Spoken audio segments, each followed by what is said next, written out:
Hurts, slant, Brown, lunge, touchdown Philadelphia. A.J. Brown snatched it out of the air for the score.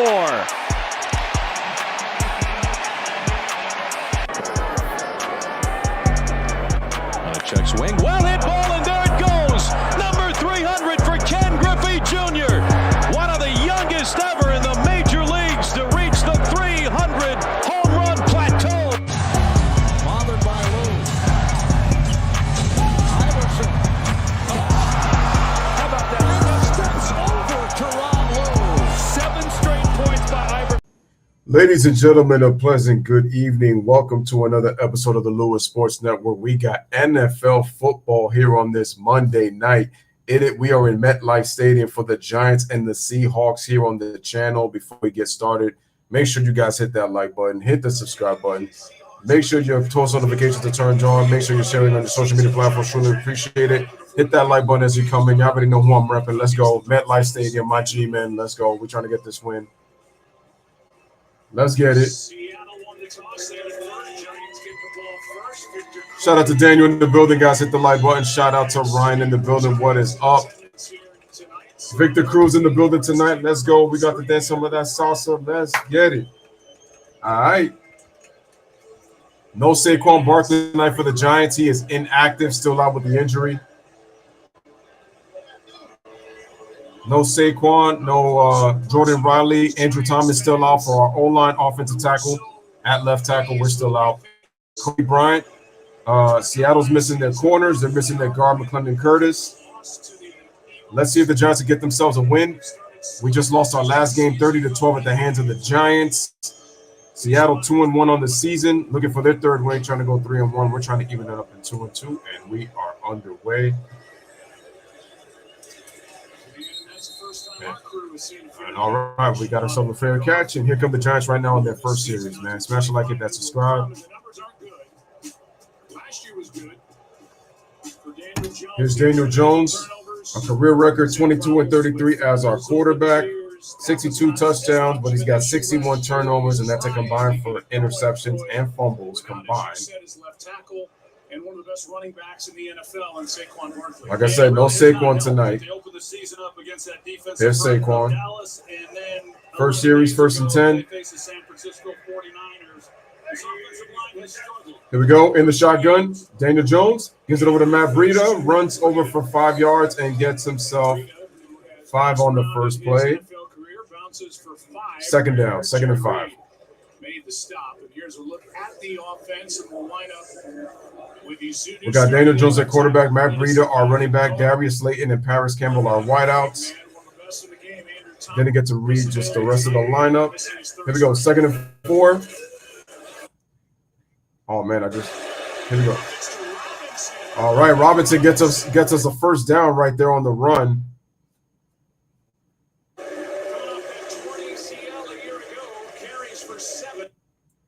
All right, so we get 7 yards to the Giant 36. Let's see how long this is going to happen, because I just hope that this doesn't buffer enough to the point that I can't even do the game. All right. Oh, Jones escapes pressure, fakes the throw, throws quick. And Bellinger gets about, I want to say, what is it? He gets about 6 on the play.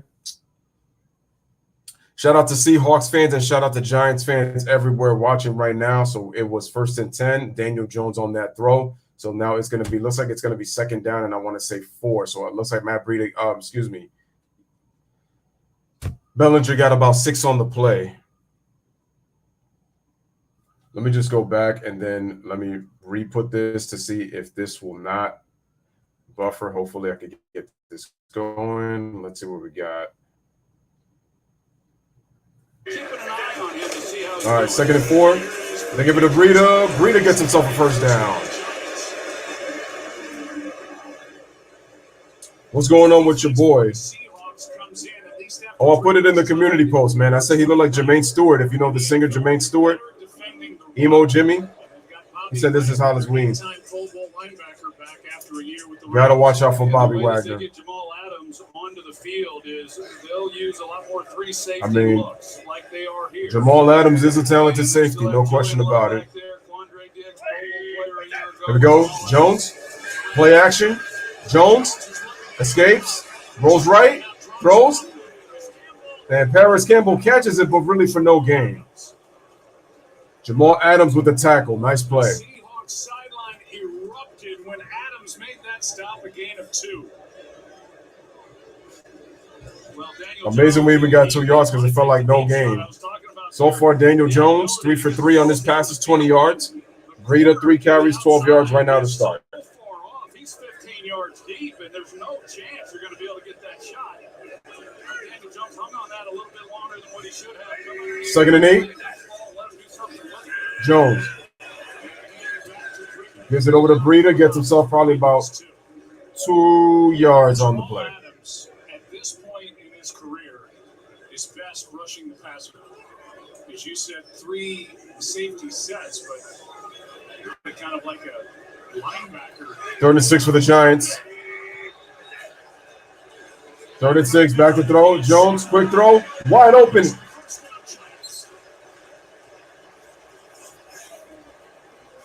That's what I'm talking about. Let's go. Well,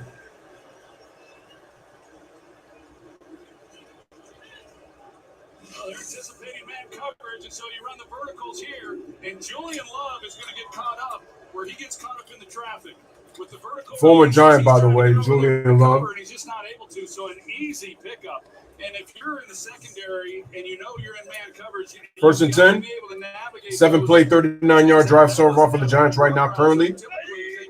It's in motion. Play action. Jones looking. Jones can't go, and he's looks like he's tackled for a loss. It's probably for a loss of 1.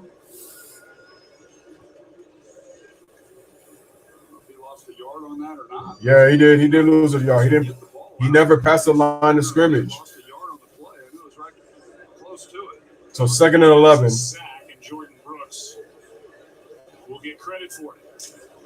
I gotta admit though, the Giants are moving the ball pretty good so far. Brian Dable, 48 years old, has been an offensive coordinator in the NFL for 8 years. Here we go.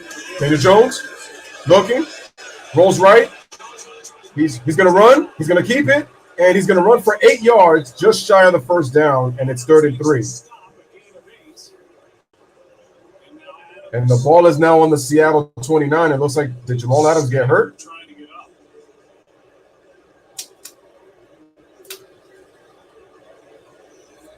Head coach Pete Carroll for the Seahawks. 3rd and 3. Looks like Jamal Adams is coming out the game. So they lost him in the opener last year. And let's see. Yep. Oh, dang. That's a concussion right there.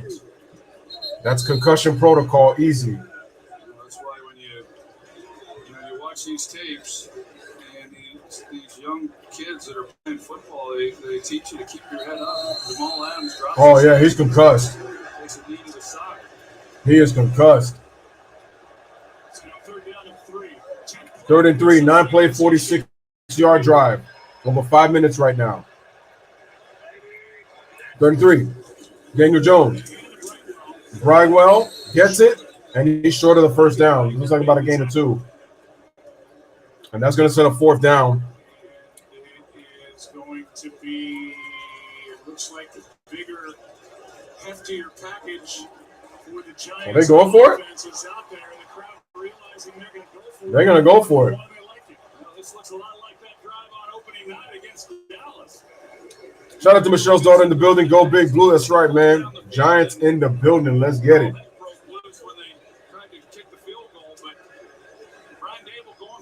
Let's see what we got. Here we go, and they go for the QB sneak, and it's no gain.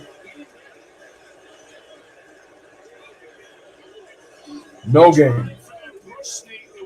I think the 49ers are still undefeated. I think they're the only team undefeated. I could be wrong, but I know the 49ers are.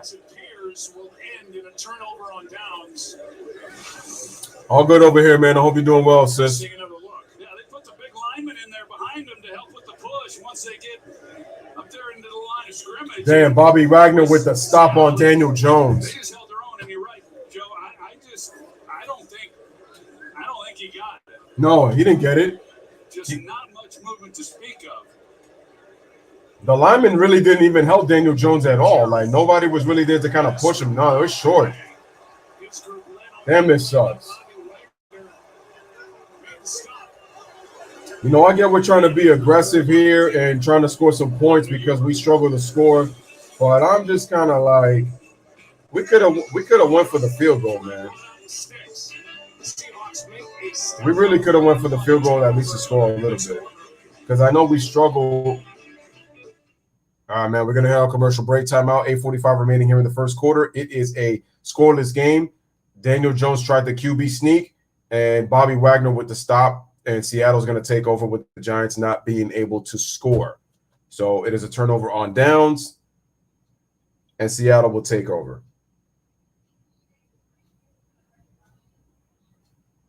Yeah, so I get that we're trying to be aggressive, but I honestly thought that it would have been better if we just would have kicked the field goal just to kind of set ourselves up. Because I think for me, it would make a little more sense if you would have just you start off a little aggressive, get the field goal, and then kind of take your chances a little bit depending on how the game is. But we don't score. And we turn it over just like that. So now we have to see if our defense can make a stop. But I will say this: what was encouraging, though. I like the fact that we were able to drive the football as far as we did so that we didn't put the defense out real early for one of those quick 3-and-outs that we tend to have like quite a lot. So that last drive was 11 plays, 48 yards, and we controlled time of possession for 6 minutes and 15 seconds. So those were the positives, but I wish we would have scored. I really wish we would have scored. Shout out to TJ Gaming, man. Guys, hit the like button once you guys come in. He says, Louis, do you think the Celtics are the favorite to win the title?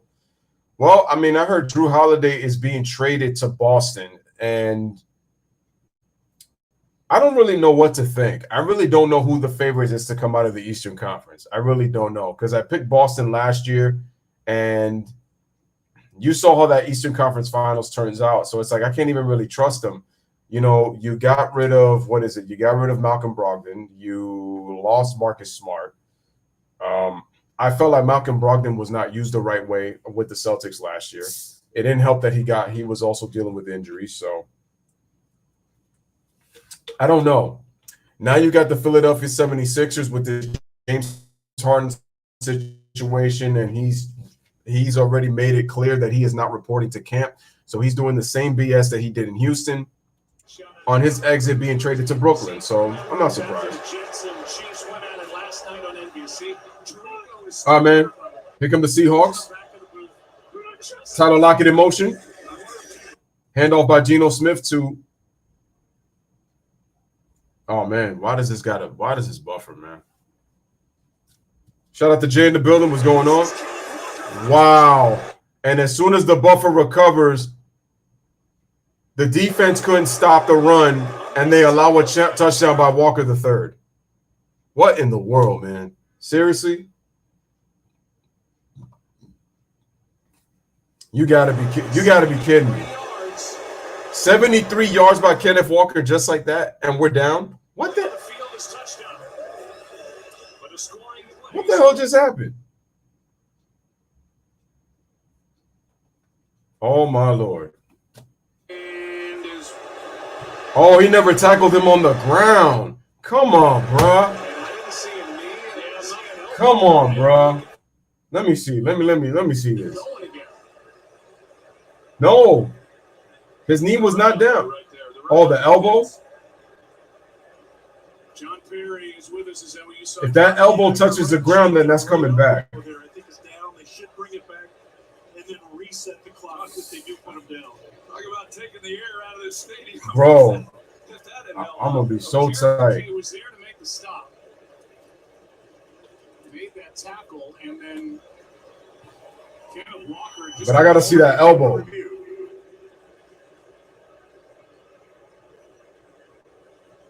Did his elbow make contact with his elbow? I can't even tell, man. Oh, no, that looks like that's coming back. It looks like his elbow landed first, so that's a – I'm about to say, bro, I'm like, yo, you allowed 73 yards, man, on the first play? All right, man, so the play is under review. Right now, the ruling on the field is a touchdown, but the play is going to be under review.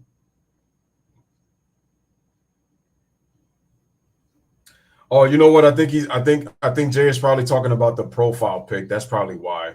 That's probably what it is. And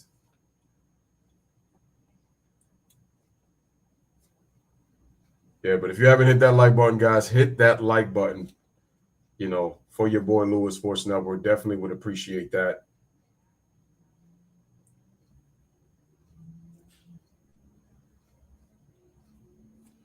Yeah, like I said, hope everybody's doing well.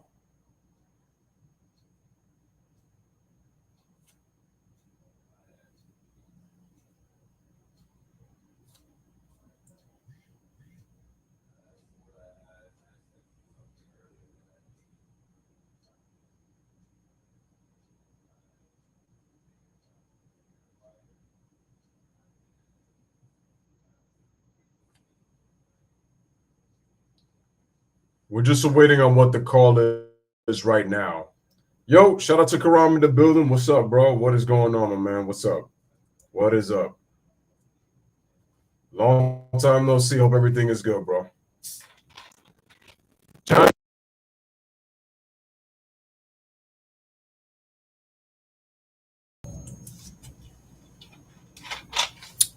Any football games that caught your eye over this past weekend? I know the Lions right now are playing well, 3-1.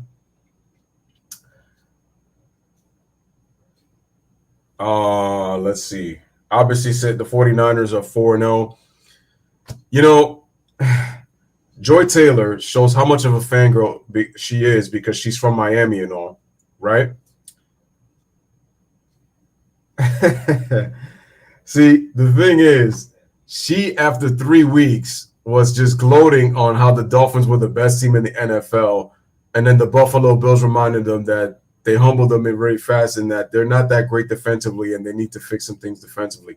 The Dolphins are an explosive offense, great team. McDaniels has figured out a way to get the ball out of Tua's hands very fast because if Tua holds that ball in the pocket, he is more prone to get sacked. And what I did say was when Jaden Waddle was out last week, they were able to run the football a lot more. But that also shows you how bad the Broncos defense is. And don't get me wrong, Mostert, talented. What is Jamal Adams crying about? Is he yelling at Daniel Jones or what? I mean, that was inadvertent with that whole knee. I mean, yo.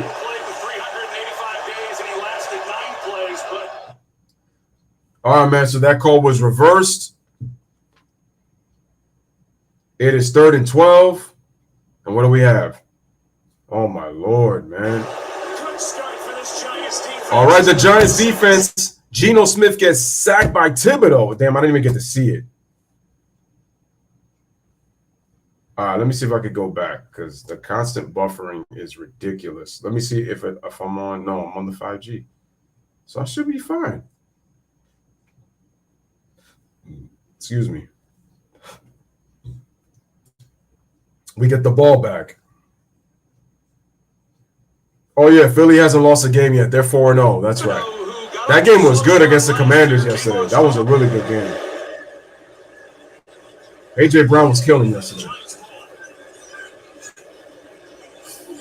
We've already seen the indication that it's the Giants' ball. Receiving team, first down, New York Giants. So it was a 3-and-out for the Seahawks on offense instead of a one-play touchdown drive. Here's Eric. Oh, boy. What in the world? Yo, Gray, why would you position yourself to catch the ball like that? Oh, he just slipped on the turf. And that's why he couldn't catch the football. Luckily, we recovered because if Seattle would have recovered, I wouldn't be like, yo, what kind of game is this already? Like, like really? Man, we're taking a commercial break, and the Giants will take over. Why is it still showing 8:45 left in the first? I'm confused by that.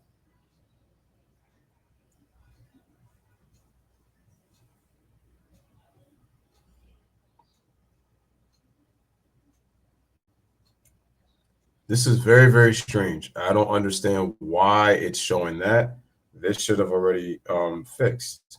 I'm not really quite getting that. Let's go to browser number 1.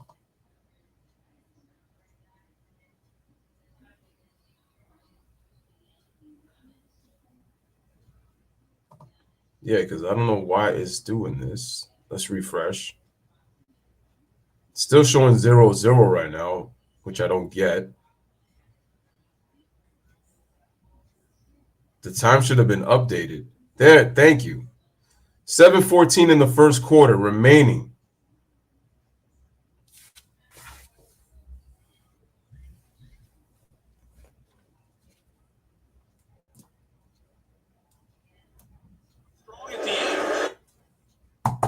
Come on, come on. We're back to live action. Come on now.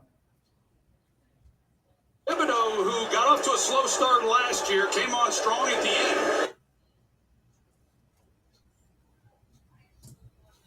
I hate when this happens. Shout out to Earl in the building. And when you're serving up tasty. All right, so we got another commercial break. All right, once we return to live action, it's going to be 1st and 10 at the Giants 49. So they're near midfield. Shout out to Earl in the building, guys. Hit that like button. Jay says, my Raiders continue to catch my eye. Interceptions, fumbles, lack of tackling, horrible game plan, lack of scoring, losing fellow lowly Denver, winning. Great Sunday, let me tell you. I mean, you got Miss Samuels on the sideline. I mean, there could be nothing better than that. Other than Max Crosby, the Raiders suck defensively. And it's like they got some talented weapons on offense, but quarterback play is eh. And Biscamule as head coach, yeah, you know. What else did you expect from the Raiders? I mean, they got talent. They got some talent on their receiver. Play calling sucks. I mean, look at the Steelers. Kenny Pickett was looking at like an all-pro against the Raiders, and then he loses to C.J. Stroud and the Texans the following week, and then he gets hurt with a knee injury, and the Steelers only scored 6 points. So yeah, that's how bad it's been for the Raiders. I mean, the Steelers look good, and then they can't score against the Texans. They let the Texans score 30. When your defense is constantly on the field, there's something wrong with your offense. 1st and 10 for the Giants on the 49. Here's Daniel Jones back to throw. Looking. Great protection on the O-line. And it's complete to Darren Waller. Darren Waller looks like he gets about 5 on the play. Looks like about 5.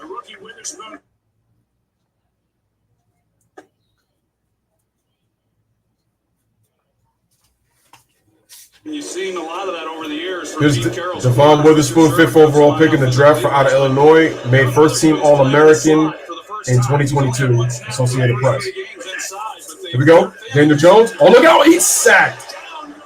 Damn, man. Nobody covered Witherspoon, bro.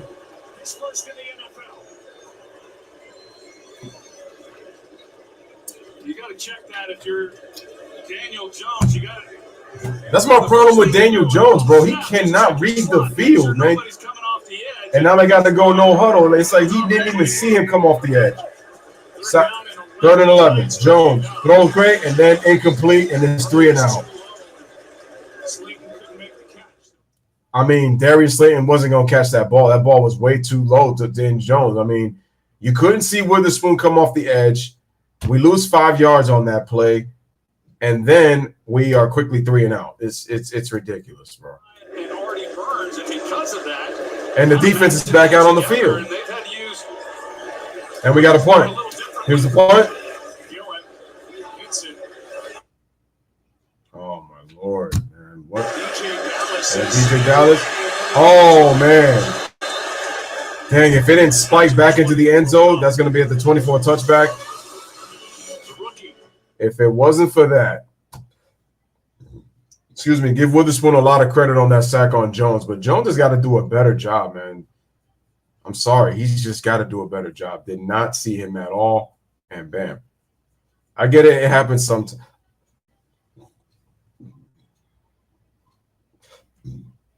Oh my God. Why do they keep showing Taylor Swift? It's getting, I'm sorry. I'm so tired of seeing Taylor Swift on TV. I really am.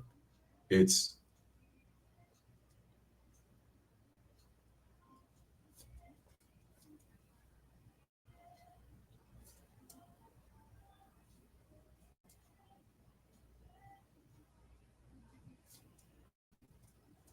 smash the like, continue to hit that like button as you guys come in. We have 5:17 remaining in the first quarter. Smash the like, hit the subscribe, people.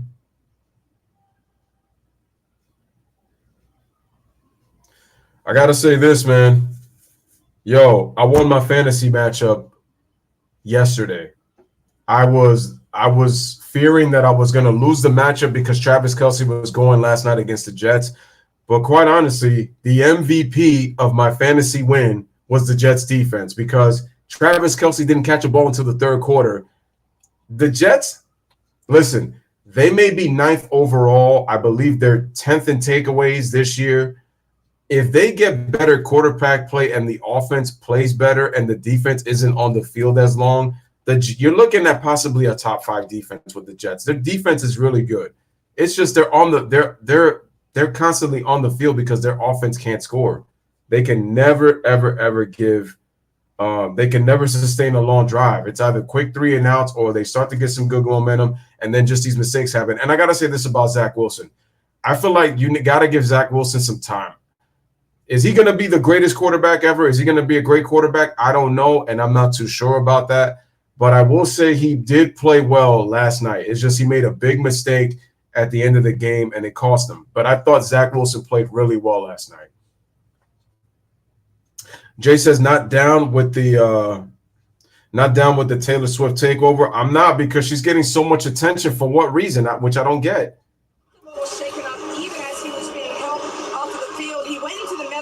I mean, Jamal was shaken up, and then the Seahawks confirmed that he was being evaluated for concussion, but he was heated when he came out of the tent, had to be restrained visibly. All right, Seahawks take over. Geno Smith right now. 1st and 10 on the Seattle 32. The first of the night for the Seahawks. And Seattle gets their first down of the game. Well, Jamal Adams, he just cannot catch a break. Louis, I told you, man, I compare Taylor Swift and Travis to Roma with Jessica. Big distraction. Seattle that year, and since that time, he has missed 29 games. She's some kind of a curse. His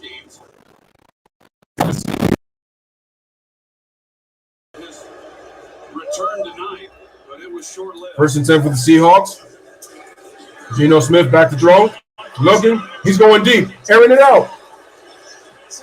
Looking for Tyler Lockett, and they're going to call pass interference. Man, it looks like the flag is going to be on the Giants for pass interference. So there are 2 separate fouls here with the ball sitting at the 30. Here's the call. Bro, they better not take Jimmy G. There are 2 fouls on the play, 1 by each team. Holding. Offense. So they offset. Pass interference. Defense number 22. No penalties, offset, second down. Well, first down? So they get the hold on right guard Phil Haynes, and Seattle did what they typically do whenever they want to try to take a shot. And Phil Haynes, now he's down. You mentioned coming in, they're already Jimmy G gets so much praise for his completion percentage. But if you have him throw, the problem is Jimmy G cannot throw the ball down the field. He can't. Because more times than not, that ball's going to get intercepted. Whether they called it there or right there, either one. I also don't trust Jimmy G in the 4th quarter neither. Here's a look at the end of that play. As Troy said, Phil Haynes is down. He did not play against Carolina last week with a calf injury. That penalty flag wasn't much, though. So their depth will be tested yet again. He's up. Damn, another injury. Anthony Bradford, a rookie, a 4th-round pick from Phil Haynes coming out of the game. This is his 3rd start this season, 5 in the last 2 years. He's in a ball game now. He really did. He's a big man, 330 pounds. And Once again, ladies and gentlemen, we are in MetLife Stadium, home of the Giants and Jets, who share the stadium. Giants 1-2, trying to even up their record at 2-2. Seahawks trying to go 3-1. Oh my God, this is sad. Zach Charbonnet holding the backfield. Offense. We got a flag. 10-yard penalty. First down. Anthony Bradford, fresh into the game, guilty of a hold.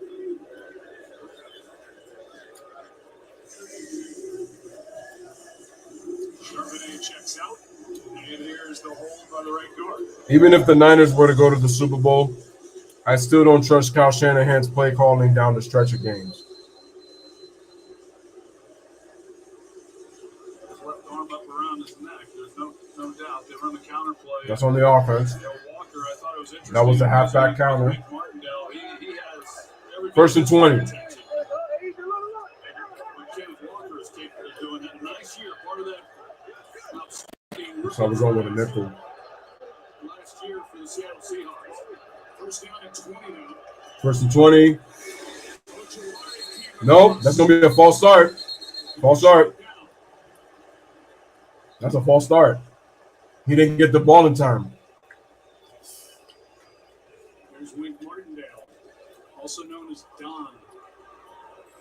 False start. Offense. Offense. Number 63. 5-yard penalty. Still first down. So they get the center. Ojulari came across, and the Giants are happy to have Azeez Ojulari back, who'd missed the previous 2 games. He's probably their best pass rusher. And he is back. Jimmy G is absolute trash. Smooth is the word that flies to mind. I'm like, Carson Wentz, forget about it for the Jets. Oh, you can get Kirk Cousins. You mean third Cousins?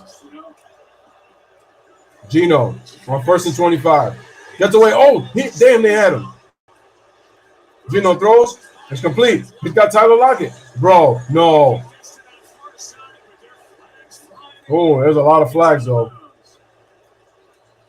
Looked like there was a hold on the blocking, maybe by Metcalf. If He was trying to spring Lockett. If that happens, that's going to go back again.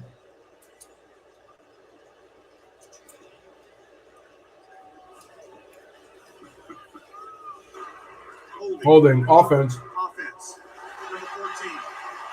Our penalty. First down.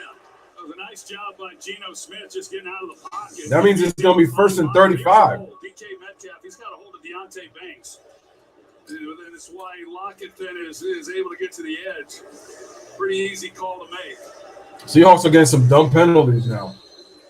Pretty sloppy game so far by both teams. Yeah. Seahawks with 4 straight plays with a penalty, and that makes it 1st and 20 again. Sorry, 1st and 20 for Gino. Blitz coming up the middle. Blitz. Good tackle. As he brought down Jackson Smith. Nice tackle. The rookie, a gain of just 1. 2nd and 19. Active against the 49ers, reminding the Giants when they took him in the 3rd. Great tackle right there. LSU. This is not easy to do either. I mean, you're one-on-one against. That was great tackling right there. It's a pretty dynamic Going one-on-one and went low, grabbed the legs. Good for him for the legs right there. 2nd and 18.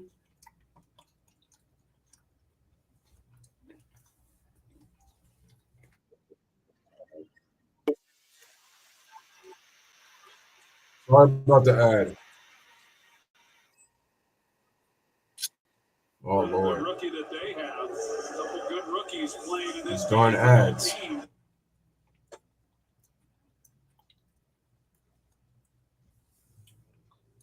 Quickly, where Wink Martindale, he brings the pressure. He brings as much as anybody in football. 3rd and 8. I missed the completion that Geno Smith threw because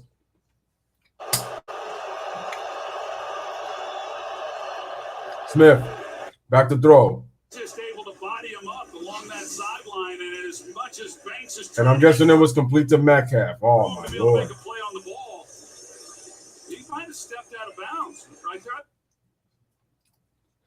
But the thing was, he stepped. Close. No. It's an incomplete pass. And now this is Wait. But he stepped out of bounds and then came in.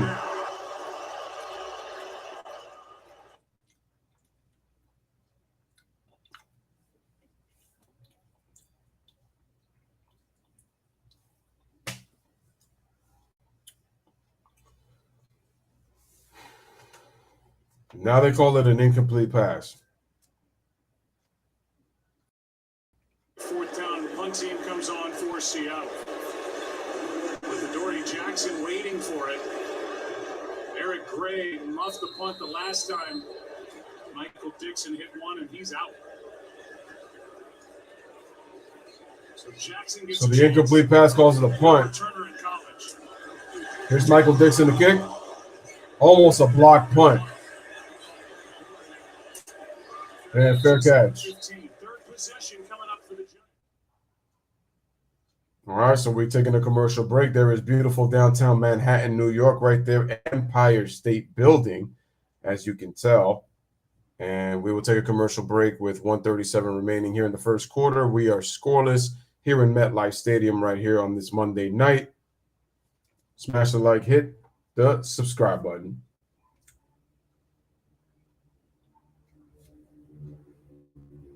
Give me 1 second, guys. I'm just looking at something real quick.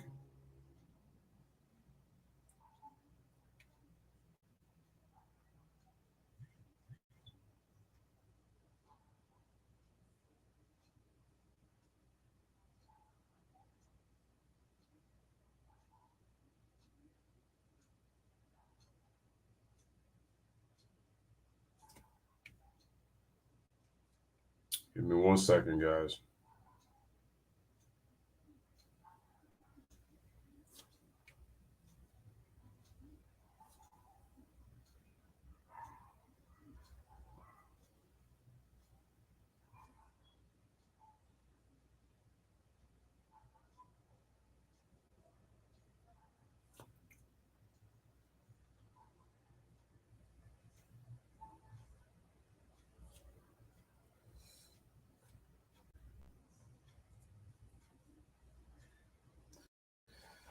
Shout out to Ron Duffney in the building. Bears missed their chance to cash in on Justin Fields with the Broncos comeback.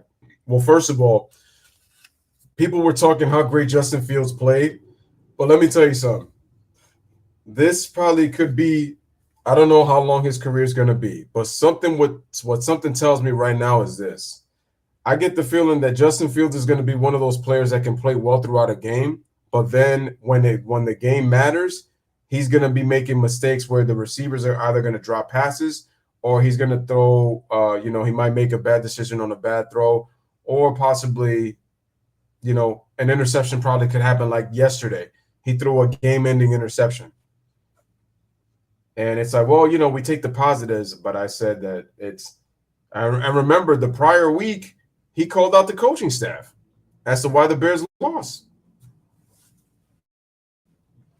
He played great against the Broncos, but what happened?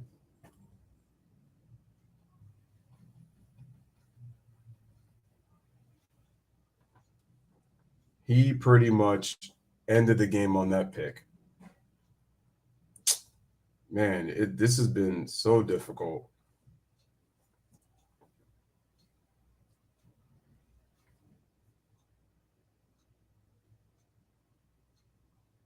And I'm having a hard time.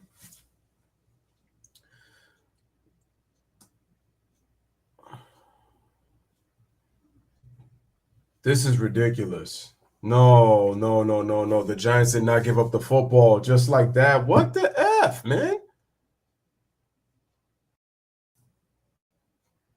Or was it recovered? What is going on? Oh, man. This thing just cannot stay together. I don't know what is going on. I'm doing great, Ron. How are you, man? Hope everything is good with you, bro.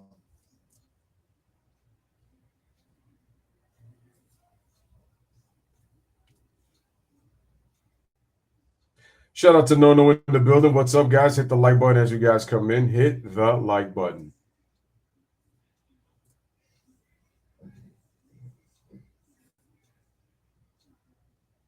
I apologize, guys. I'm trying to get the game audio, but for some reason it just keeps.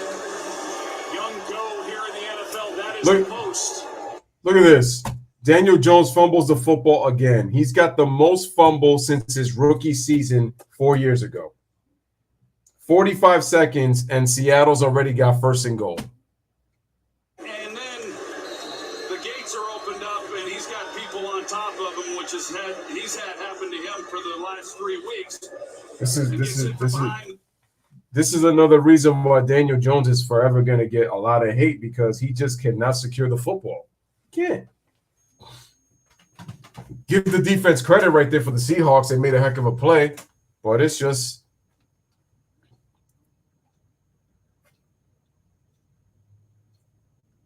week for his efforts against Carolina.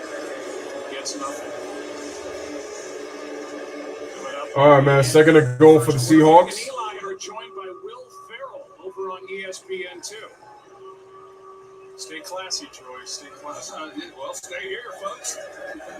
Stay classy and stay here.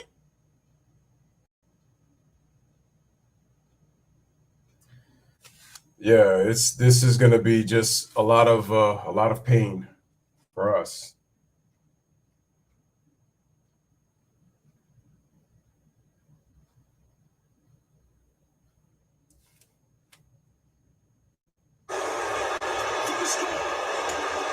And I missed a touchdown because this thing can't stay together. Geno Smith just threw a touchdown to DK Metcalf for 6 yards. When this ball is thrown, DK Metcalf, it didn't look like he that's a beautiful spiral throw right there. Last minute he adjusts. I'm assuming he knew it was coming the entire way. Banks had him faced up, but he's able to come off of it and make a nice. And Seattle's up 6-0. Now we got the extra point. Great scramble. That was a beautiful spiral ball thrown by Geno Smith. Extra point is good. And, bro, that ends the first quarter. My gosh, Daniel Jones, bro. Daniel Jones. Fumbles the football, and to end the first quarter, we give up a touchdown. The defense has played well. It's not the defense. It's not the defense. The defense did its thing in the first quarter. I don't like that touchdown that was given up right there, but the offense keeps putting the defense in bad spots.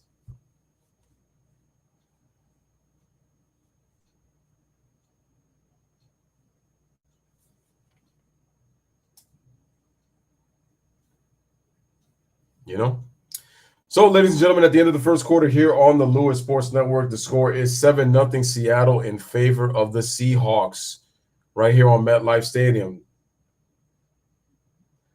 Nono says, Louis, do you think the Eagles are for real? I'm going to say yes for now. I got to see what happens by the end of the season, and I also have to see how they're going to fare in the postseason. You know, they did make it to the Super Bowl, so I give them a lot of credit. They got to win now. So, I mean, they're going to be for real. Right now, they're kind of struggling defensively right now. So they've been a couple of close games right now. So their defense is good, but they have to me, it's been a little shaky this year, so they got to get better. Luckily for them, it's early, so they got some time to correct some things, do the Eagles. But can they make it back to the Super Bowl? Yes, but is it going to be easy? No, it's not.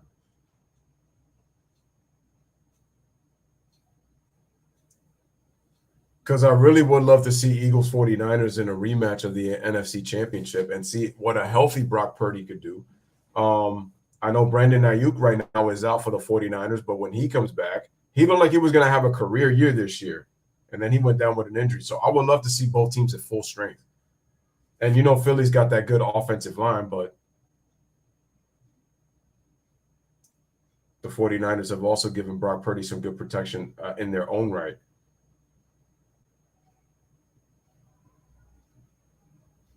And then you got two of the best defenses in all of the NFL going at it. I would love to see an Eagles 49ers rematch with everybody at full strength. I think it'd be a great NFC championship. I'd be all for it. It's really got you going. Just tell me what you like about your defense on that. Well, whenever we They- get the football, it's a big deal. They're treating this like it's the NBA. What the hell? Took a couple plays again, which was great. We've been a little shabby here. We got to clean our game up and get back to business. Jamal Adams now out with that. I think Jamal Adams was probably yelling at Daniel Jones for getting concussed, but like I said, that was an accident. I mean, that was an accident. Like, who's expecting to purposely knee somebody when you're trying to get the first down? And Daniel Jones, he's not somebody that looks like he has malice or intent to try to hurt anybody anyway. He's just trying to get the first down, and Jamal Adams was going for the tackle and he was going low. It's just, unfortunately, his knee ended up hitting him in the head, and he's now on concussion protocol. But I wish Adams a full recovery, man, and hopefully he's okay. I'm even surprised that he was even bearable enough to even go on a rant. So yeah, getting back to what Nono's saying, do I think the Eagles are for real? So far, I think they are.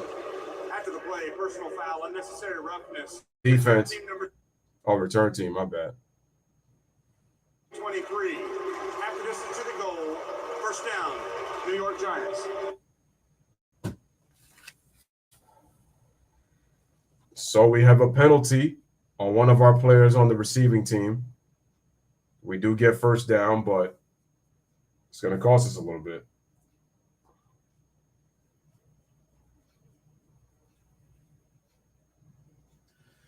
Dang, it's sad that I can't even call the game without consonant. Here we go. Daniel Jones gives it over to Matt Breida.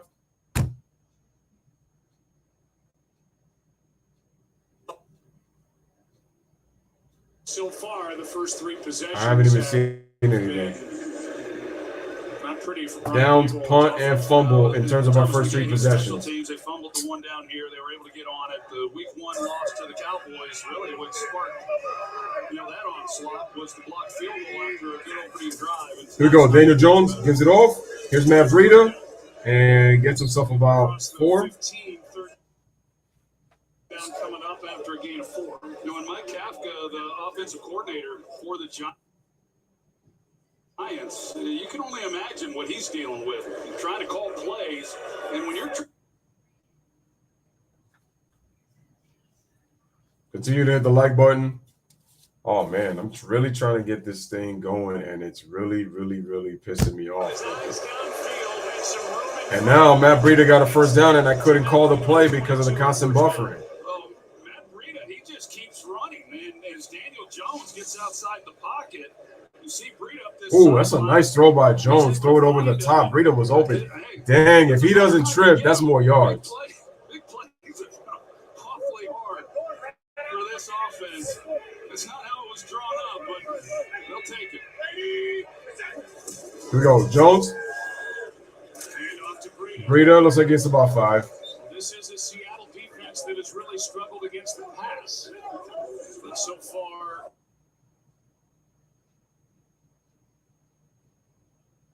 So as you guys were just hearing right now, Seattle struggles against the pass. They're not a good pass defense, but solid run defense are the Seahawks.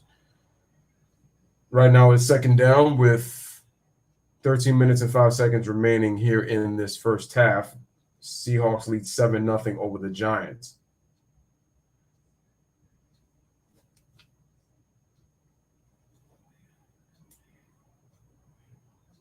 All right, on the last play on 3rd and 11 right now at the Giant 37, pass was incomplete by Daniel Jones looking for Hall in the shotgun.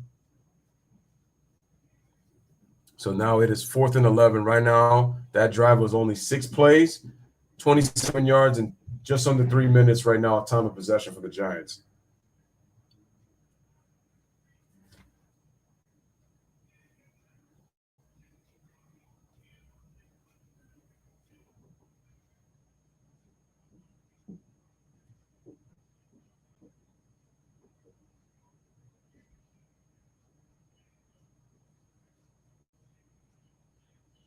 See, I can't do anything right now. See, I can't even see what. It's crazy. When I go back, I'm able to get on without a problem. Then when I press watch, it loads pretty quick. But then when it comes to the streaming, it's been utter trash.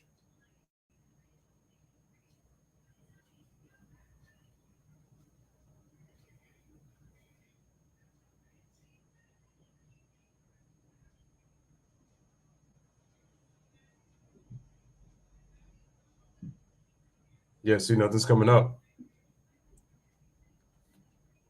All right, right now we got a timeout. 1st and 10 on the Seattle 22. Seahawks with the football.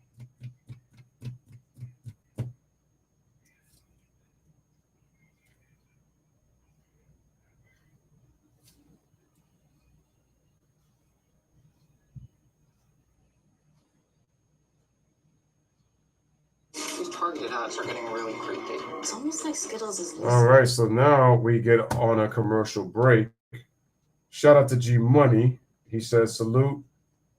What is your feeling on this game? Honestly, the Seahawks to me are going to win this game. I mean, I want the Giants to win, of course, because I'm a Giants fan, but I'm just being realistic.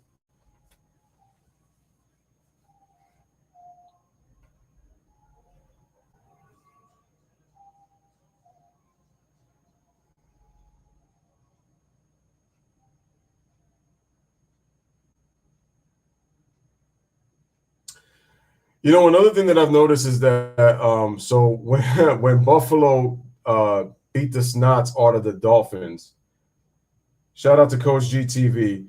Here's what I'm saying. I don't have an issue that Joy's a fan of the Dolphins because I know she's from Miami, but my issue is that you got to be – it's like I just don't like when people kind of show emotion in journalism when it's like, yo, you can cheer for your team, but you got to be professional. And it's like you got to give the other team credit, which she did with the Bills. But I'm just saying she went on bragging after 3 weeks, the Dolphins are the best team in the NFL. And it's like it's hard to really judge teams after 3 weeks of football. It's really, really hard because you could look like the most dominant team 1 week and then you look like complete, utter garbage the next. Anybody could be beat in the NFL. Anybody, even the best teams.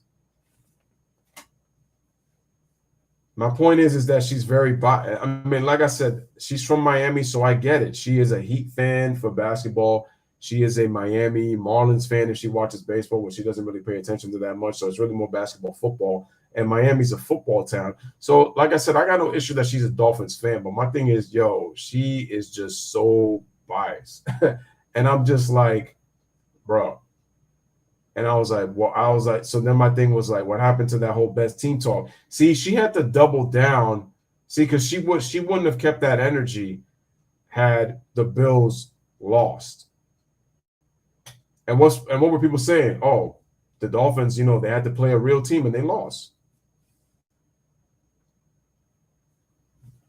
So that's all I'm saying. I'm saying, like, you know, I got nothing wrong with you cheering for your team, but it's like, yo, be a professional. Like, I just don't like when you get emotional and then start to be like a fanboy, fangirl, you know, in the media, because it's like that's not real journalism. But you know what it is. It's all about narratives, man. It's whatever creates headlines. That's just the way that things are.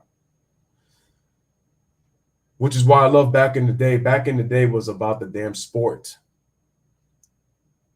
You know, respect, professionalism, courtesy. Right now, we got Charbonnet, left tackle for Seattle, for 42 yards out of the shotgun. We got a penalty on Parkinson, who was holding on offense. So it was a 10-yard penalty, and it's enforced at the Seattle 38. There was no play. Guys, hit the like button, and we are back. But then Lisa Salters once again went buffering on me yet again. And it's just like, darn it. It just doesn't stop. See, but when I go back, I can easily go back. And I want to press watch, but I can't press watch. I'm getting this stuff for free, bro.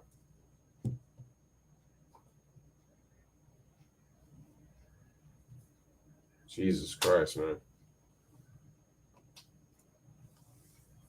All right, so we got the last play, 1st and 20 at the Seattle 28. Shotgun, Geno Smith, pass short left to Charbonnet for 9 yards. So 9-yard pickup on the pass by Geno Smith. I'm just gonna do the best and just look at it from from ESPN at this point. Trying to get it's funny because when I'm watching it in any other area, this works wonderfully. But now it's giving me issues.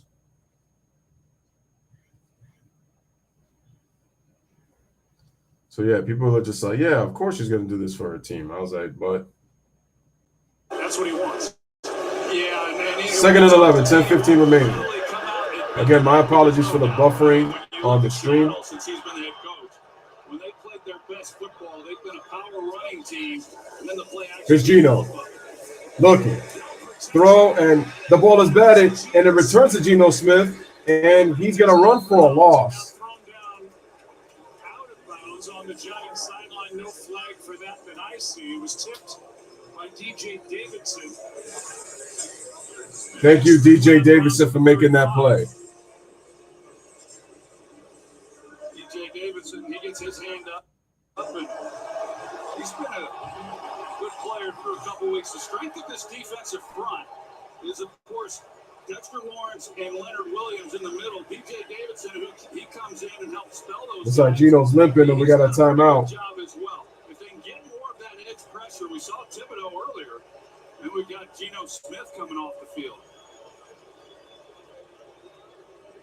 He was brought to the ground on the sideline at the end of that play. This guy made a Pro Bowl just this last year with the year he had for the Seahawks.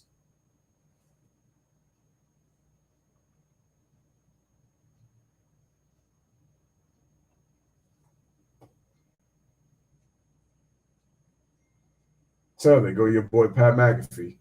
And now he is over on the Giants side of the line of scrimmage, and Geno's hot. Are they thinking of taking Geno out the game because it looked like he might not go? I mean, you might. Listen, man, you don't want to put it to the point where Geno might have to be out for a while. So if Pete Carroll is concerned that Geno possibly could get even injured even more, he's probably going to try to go to the backup quarterback.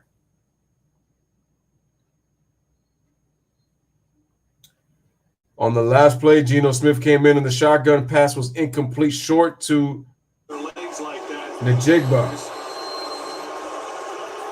He went to McKinney. It was Isaiah Simmons. McKinney's the leader on that defense, and that's who Geno went up to. 3rd down and 13. Second career reception. Empty backfield. Geno Smith, 32 years old, 11th year. Geno sidearms it. Oh! Damn. Damn, Thibodeau, you would have ran into the house on that, man. Geno is in some pain going to the sideline. Yes, he is. This is almost a great play by Kayvon Thibodeau. Right there, it looked like he might get a chance to get it. Damn, I thought Thibodeau had it. I can't blame him for that. He almost had it. It was a hell of a play. Man, if only he could have kept that ball. But I don't blame Thibodeau at all. That was a great effort.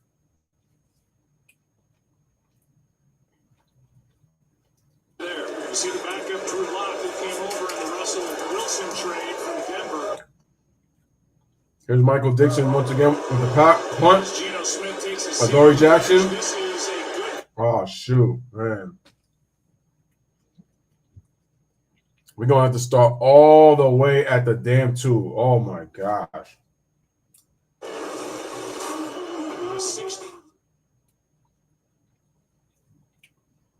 Xavier McKinney and Geno Smith getting into it right there. Guessing he got mad at him for, looks like, trying to injure him.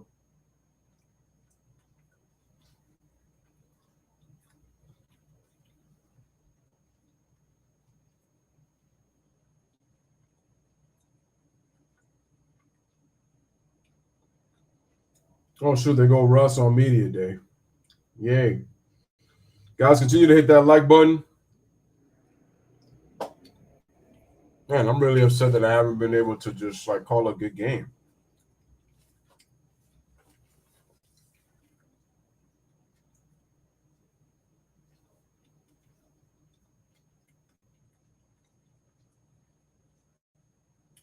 The Celtics are now the favorites. I disagree with that take. I really don't know who the favorites are in the Eastern Conference. Don't really know.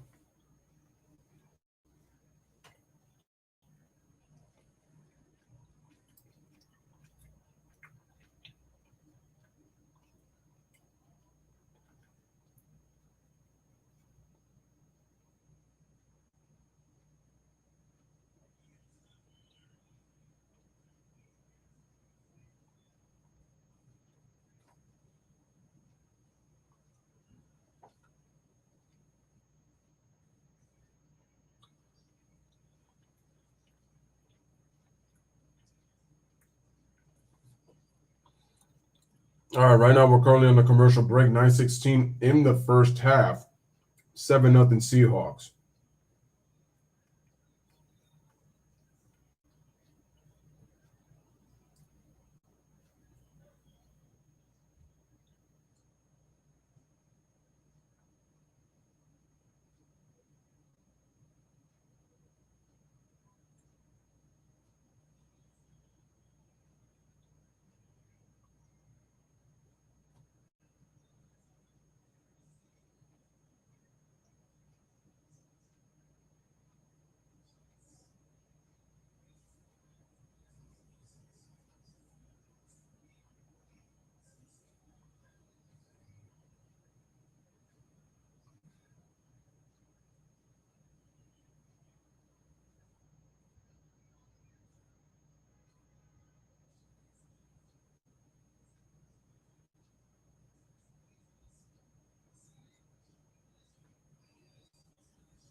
All right, I don't see the Suns winning the West. Joe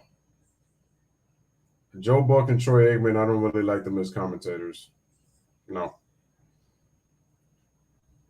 Joe's had some decent calls over the years doing football, but not crazy. All right, Daniel Jones passed short left to Paris Campbell, pushed outside of the 21 for 5 yards after he already threw an 11-yard completion.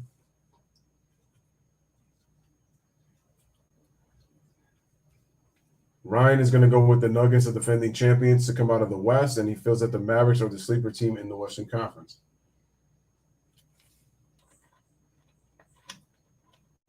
Watch out for the Warriors, too. You got to watch out for Draymond Green. I just hope he doesn't meet LeBron in the playoffs again, because if he do, I know he's going to sell for him to go on to move forward to the next round if they happen to meet in the playoffs.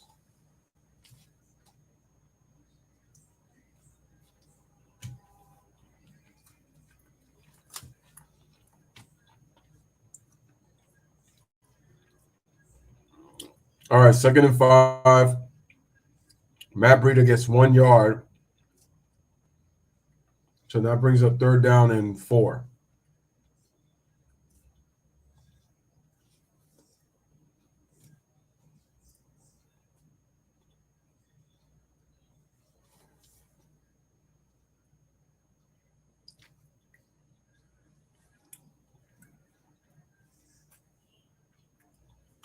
All right, what do we have here? In the shotgun, Daniel Jones passes right to Breida for a 22-yard pickup, tackled by Diggs.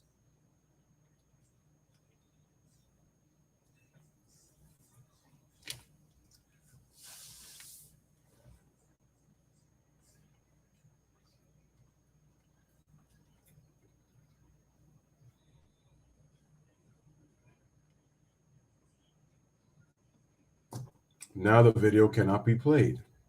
That's nice. No, we're not doing this.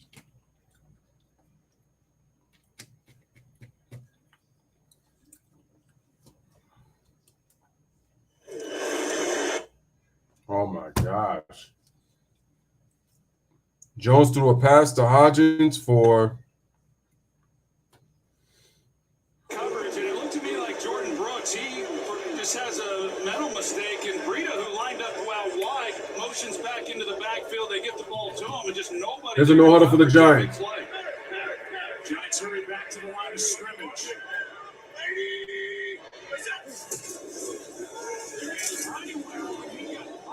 Ooh, what a hit. You talk about how physical he is with Pete Carroll, and Pete said he picks his spots. He just picked a spot. Let's see if he can sustain this drive. I mean, you just do not see.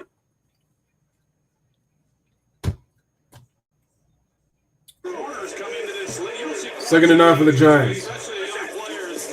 Jones. Back to throw.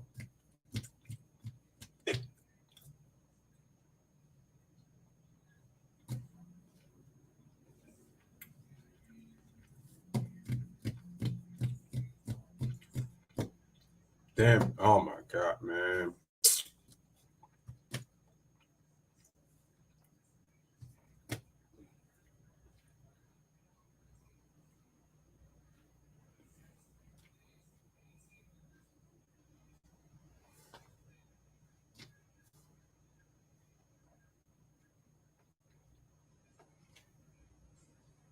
Well, good job that time. We've talked enough about this offensive front and what they've been unable to do.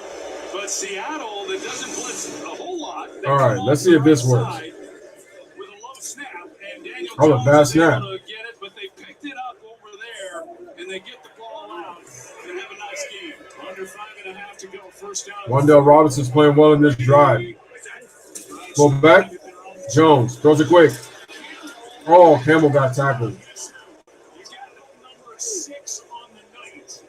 Witherspoon, the rookie.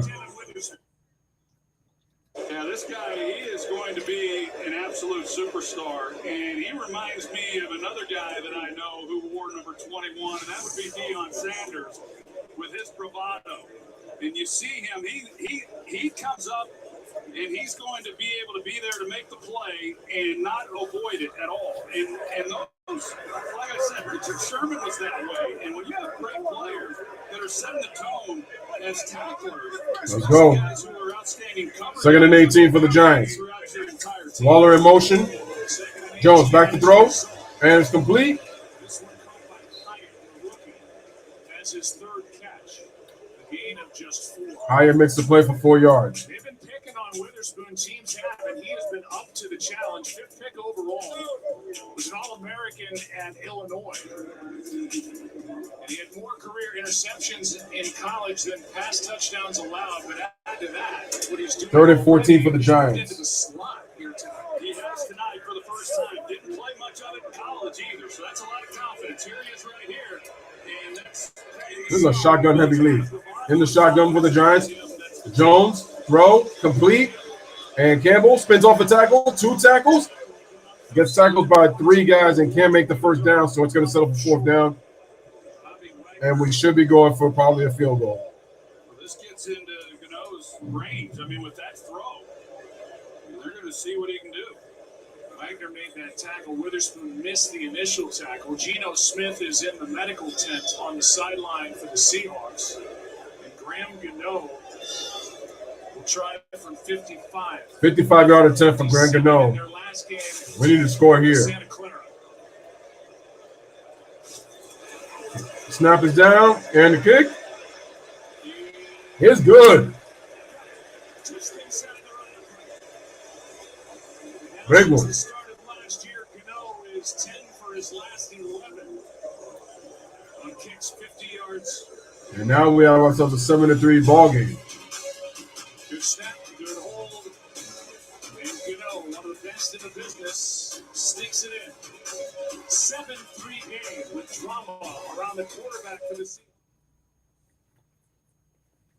And that's exactly what we needed. All right, so with 3:05 remaining in the first half, it is a 7-3 ball game. Finally, got some consistency right now on the stream. Thank you. Anyway,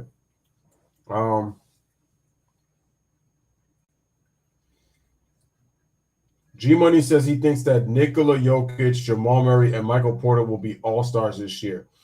I'm not sold that Michael Porter Jr. is going to be an all-star this year. I mean, he's really going to have to step up his game if they're going to be an all-star level.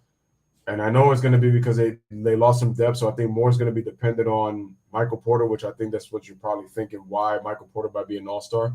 I'm not ready to say that. I still do think, though, obviously Jokic and Murray, they will be all-stars this year, no question, fully healthy. I thought the Suns got deeper, but I don't think they're going to win the championship. They're not a good defensive team. To me, it's going to be defensively. What can Frank Vogel do with this team defensively? And is he going to adapt to today's style of NBA, which he really hasn't?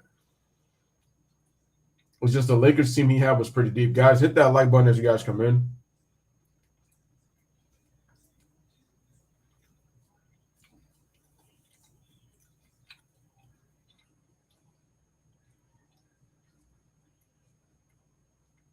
My boy Jerry Rice, let's go.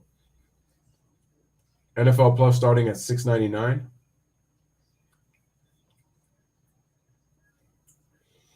I said the Nuggets will win it all. I got the Celtics going back to the finals. I like Drew locks up Damian Lillard. Horford gets grief freak issues.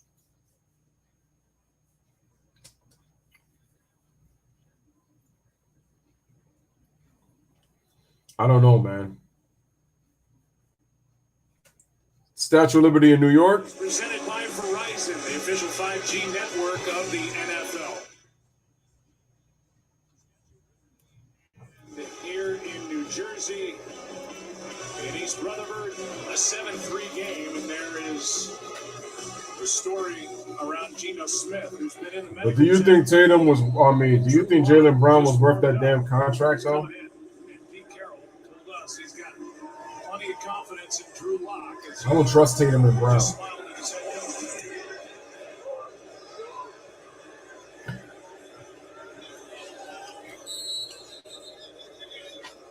Drew Lock, the drive will start at 25, down to Lisa Soldiers. All right, Drew Lock coming in as quarterback, former Bronco. Aren't Broncos fans glad he's gone? We don't know what the injury is yet. There's been no designation from the team, but again, he was trying to test it out. Did some light jogging up and down, but you could see the pain and discomfort. Isaiah Simmons was the one that made the play, though. Lisa Banks, that was on a play where he caught his own pass. It was batted in the air by DJ Davidson. No, Bucks are not deep. They got to fix that bench. Drew Lock throws right and incomplete.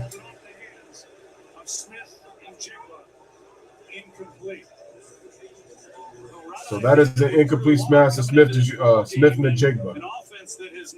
Second round pick, Drew Lock, 24 games, 8-13 record, 25 touchdowns, 20 interceptions. Not great, but not bad.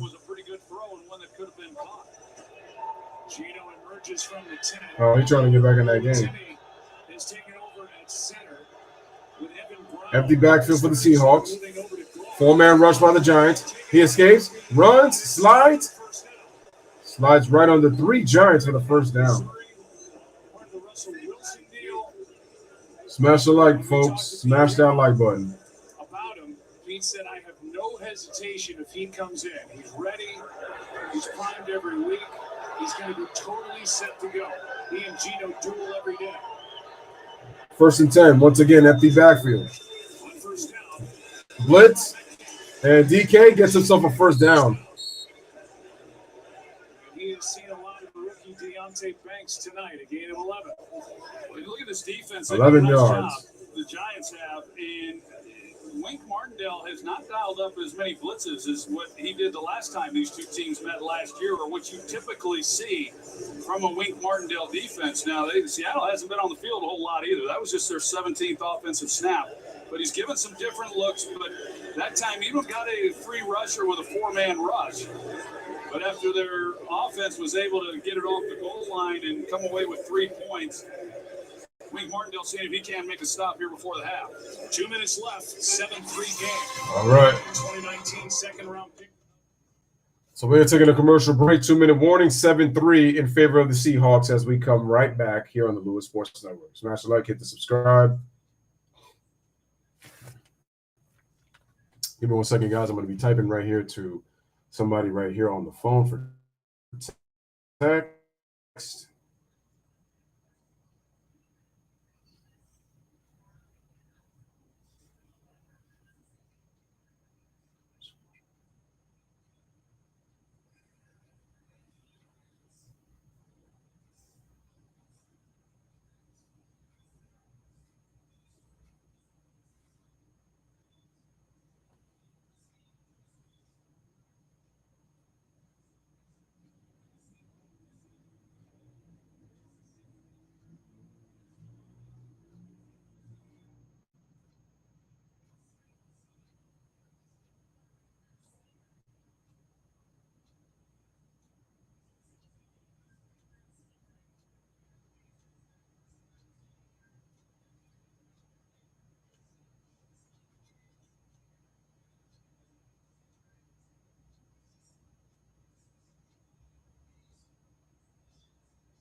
All right, so once again, ladies and gentlemen, we are on commercial break. If you guys are just tuning in, 7-3 Seahawks over the Giants right now.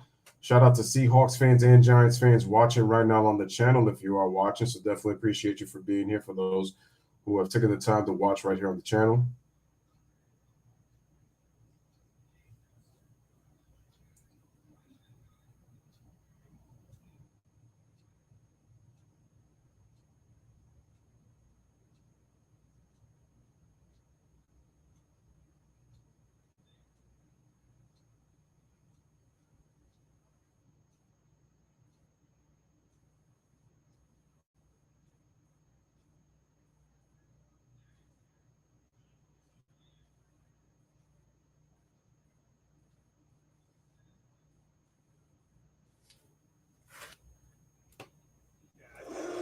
Oh, man, Chris Berman with the fastest 3 minutes coming up at the half, ladies and gentlemen. He's out. There's his night so far. Geno Smith to the locker room. 9 of 11, 68 yards, 1 touchdown pass to DK Metcalf for 6 yards earlier to end the first quarter. Drew Lock with the ball on 1st and 10. Seahawks will get the ball in the second half. And that's incomplete once again. The pass intended for Tyler Lockett, incomplete. 8-13 record as a starter. The Broncos were when Locke was in charge in Denver. He'd throw 25 touchdown passes, 20 picks, and averaged just under 200 yards a game when he was starting for the Denver Broncos. Well, like you said, we talked to Pete Carroll the other day and asked him specifically about Drew Lock, a guy who was 2nd and 10 for the Seahawks. Let's see what the Giants come with. Coming with a 4-man rush. Throw it right. Ooh, what a throw, and it's incomplete again. And it'll be 3rd and 10. We saw that moment with Pete Carroll going over to Drew Lock. I mean, if you need any head coach to pump you up, Pete Carroll's the guy. Yeah, he definitely is. And you talked to Geno Smith about him. He said he treats all of his players like they're his kids. He's positive. We got 3rd and 10. And he gets them to believe in themselves. He gets the best out of the guys that he coaches. And right now he's hoping to get the best out of Drew Lock. Seahawks have not converted a 3rd down all night as of yet.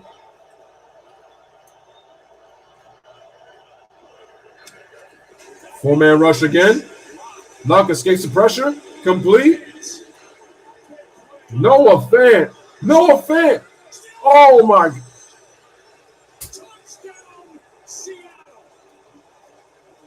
Wow. The Giants have had trouble with tackling the early part of the year. A couple of players. Noah Fant, former Denver Bronco, And Noah Fant gets a 52-yard touchdown. stay in bounds and break 3 tackles. He's going to be short of the end zone, it appears. It's going to be at the 1. But that should set up a 1st and goal. Here's the tackle. Oh, no, it's on the 2. Before he reaches for the end zone. He's down at the 2. It'll be 1st and goal. Yeah, they backed the ball up, so it looked like he might have stepped out of bounds. It was close, we look down the line here. He might be an all-star. I still don't think it's going to be this year, though. Heel got down or not, but they're right now. They're He's definitely important, though. But it looks like the knee was down before Fant was able to reach the goal line. They needed 10. They got 52. John Ferry. Joe, I think what I hated that tackling by the Giants. Just like you said, to the 1 yard line, all the feet are in. I have to review. The runner is down at the 1 yard line by contact. It's first down, Seattle. I can see Seattle scoring. Simmons makes the tackle, and the ball will be at the 1. And the 72-year-old Pete Carroll, you know he was fired up on that play down the sideline by Noah Fant. This is the guy who still runs sprints during the week. They're at their practice facility. That's just a little jog for him. Those two, Locke and Fant, were together with Denver. And in the short amount of time that Drew has played in the NFL, he looked for Fant a lot. And here he is on 3rd and 10, finding him, and then Fant did the rest by staying alive down the sideline and tackling a problem still for the Giants defense. Well, typically you turn guys loose if you start to pressure. Smash the like button. And, you know, we saw it some when Wink Martindale. 142 remaining, first and goal for the Seahawks. Plays and haven't given up a ton of them this year. It's been more of their tackling and run defense because teams have gotten these big leads, but that time he was a 4-man rush, and they just blew coverage. So he's able to get an easy completion to Fant and didn't do real good on the back end of that to even allow him to get to the 1 yard line. 51-yard play, longest play of the year for Seattle. First and goal, 1-on-1 at the top with DJ Metcalf. First and goal. Walker is in for the touchdown.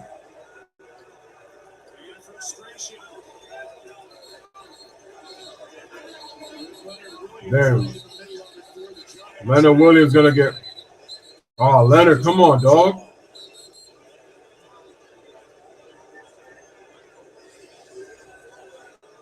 This is the most fight that you guys show?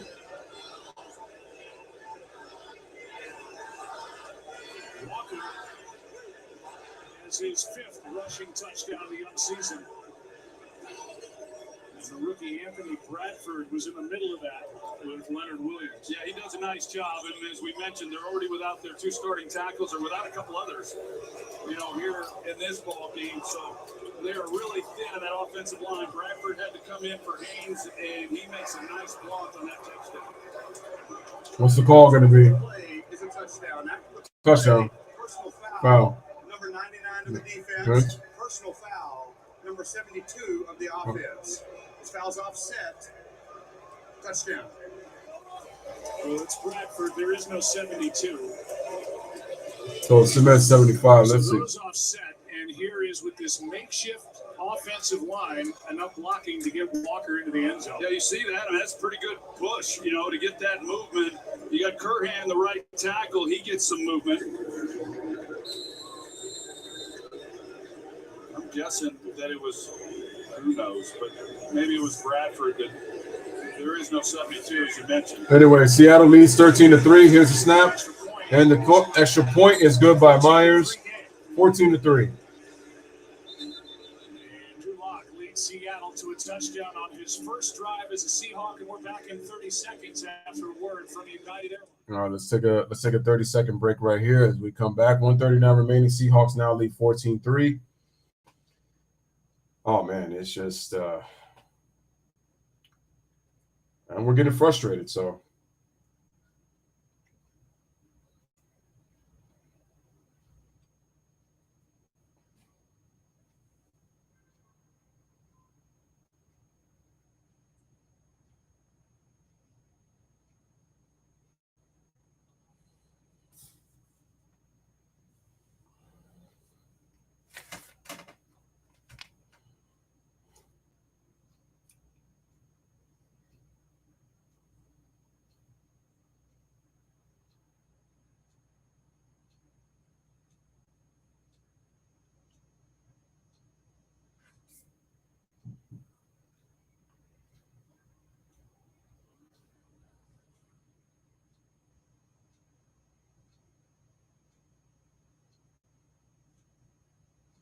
All right, here's the kick. And that'll be a touchback to the 25, to the Giant 25. And that draft class last year, they really needed it, right? If they're going to rebuild things and get things going. I just feel like for us, it's going to be another long year. Starting tackles who are not playing. There's a look at some of what they've got. Of course, as you mentioned, Drew Lock and Noah Fant, part of that trade. When they came over from Denver, but then the draft pick with Devin Witherspoon, he looks like an absolute superstar. So they take last year's draft class, which was excellent, and then they add to it this year with what looks to be another excellent class. They got 15 rookies on this roster, so as they transition to a younger group. All right, here's Daniel Jones back to throw first down, and it's complete to Matt Breida on the outside, but quick tackle right there. Julian Love, the ex-Giant. This organization would have loved to have seen him stick around. But he got a 2-year deal, and he's taken over at strong safety for Giants going no huddle right now with 120 remaining and change. 2nd and 13. Play action and almost a pick. As he might have caught Wandale Robinson, who knocked it away. Well, these Seattle corners, they really do an excellent job of looking through the to the quarterback, and Reek Woolen had some help, so he's eyeballing Daniel Jones. I mean, really fortunate that they don't get the interception with a short field here before the half to extend their lead, because Reek Woolen, he had 6 interceptions last year, tied for the lead in the NFL. He does not miss those kinds of throws. He's a big corner, 6'4", 210. All right, 3rd and 11, and they run it. Breida gets himself about 5 yards. And the fans booing because they don't like the 3rd down call. And we got a 4th down.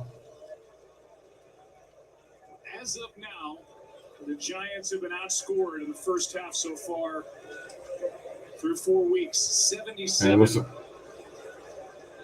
9. And it's wow. Well, it looked like coming into this game, or a moment ago before that This last is embarrassing. This is embarrassing. It looked like the Giants, for the first time this year, were going to be within striking distance going in at half. Yes, they're down, but they're not down by double digits. And then a few plays later, here they are down 11 with a chance to maybe even go down more. So with a team that has struggled the way that they have, particularly on the offensive side. Worst first half point margin since the merger. Only the Browns are worse, the 75 Browns.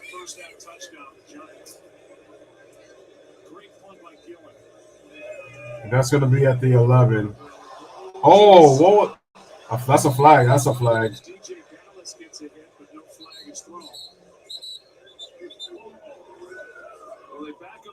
I'm surprised the Giants didn't get flagged for that. Just play football instead of talking to each other. But now Seattle, I think they've got to be smart about this. Yeah, just not even necessary. It's Cam Brown. Too much frustration, but it's like we're not. Our offense is not showing fight, and our defense and special teams are getting frustrated. We got to be frustrated with the offense because it's like the offense just really doesn't know how to make plays. I mean, and I don't like the play calling. 1st and 10 for the Seahawks.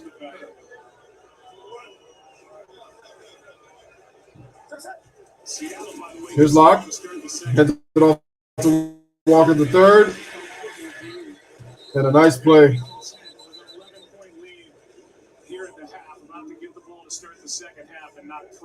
I don't like y'all neither. How about that? I don't like y'all neither. 30 years of Cowboy talking smack about this is our year, Super Bowl year. Put a couple seconds back on the clock, 49 ticks. So yeah, Corral, we don't like you either. How about that? This has been another disappointing first half for Brian Dable. It sure has, and we've talked about it, Joe. And I do think schedule matters. I mean, his team is the Cowboys. No, but when you go into an off season and you're in training camp, you gotta understand the clue. Not only a playoff team, Dallas Mavericks, Oklahoma City Thunder. And do even better things here in 2023. It's all south for Quran, so Dallas is a no-brainer. Look at our schedule, bro. After tonight, we got the Dolphins. That's a loss. The Bills. Let's just go next. I'm sorry. Let's go next. Let's just get those 2 games. All right, Drew Lock gives it to Walker. Walker goes to the outside and gets tackled out of bounds. 43 seconds. And so the Giants, Pete Carroll, yeah, you're running the ball, and somebody's got to communicate that. Would Geno have communicated that to Walker? Probably. But Walker's got to know the situation as well. I'm guessing Drew Lock did not say anything to him. So you run the ball, hoping to force the last time out by the Giants, and they don't have to burn it. And now they're going to get another opportunity, barring a third down conversion. All right, man. 3rd and 8. Smash the like, guys. Here it is. Lock runs the football, gives it to Walker. And Walker is going to get himself about 5 or 6. And it's 4th down. Made that tackle. So if Walker doesn't go out of bounds, Giants can't get the ball back, and now they'll get a chance. Yeah, and I think overall with Steve Pete Carroll, I think that's smart on his part. Rather than even though they had timeouts. Just try to get out of this half, not messing things up. But now they're hoping to get out of the half without giving up any more points. Oh, damn, we were doing so good up until this point. Drew Lock, 2 for 5, 63 yards, no touchdowns, no picks, 38 seconds, 4th and 4. Seattle is expected to punt, and the Giants are supposed to get the ball back with 38 seconds remaining.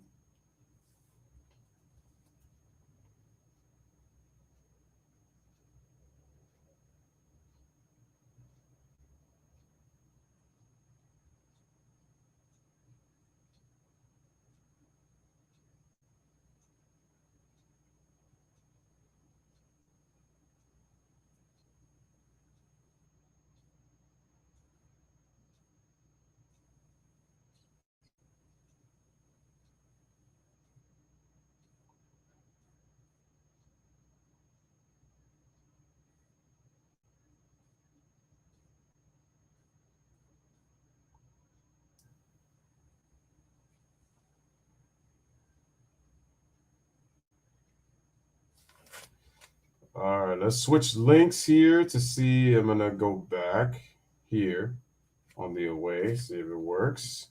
Chance, yeah. And I think overall with Steve Pete Carroll, I think, that's smart on his part. Rather than, even though they had timeouts.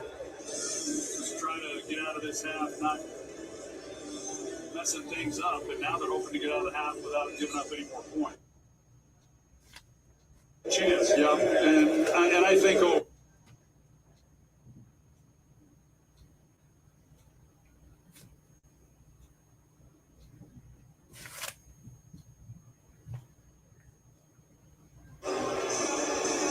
we got a flag. Oh man, he went right into the freaking bro. This is amazing. When you have an offense that's struggling the way that they have, you got to win on defense. Yeah, but the defense and special teams are not helping themselves with these penalties neither, man. I get it. We're frustrated that the offense is not doing anything for us, and I get it. But it's like at the same time, we can't just be shooting ourselves in the foot, making these dumb mistakes. And I think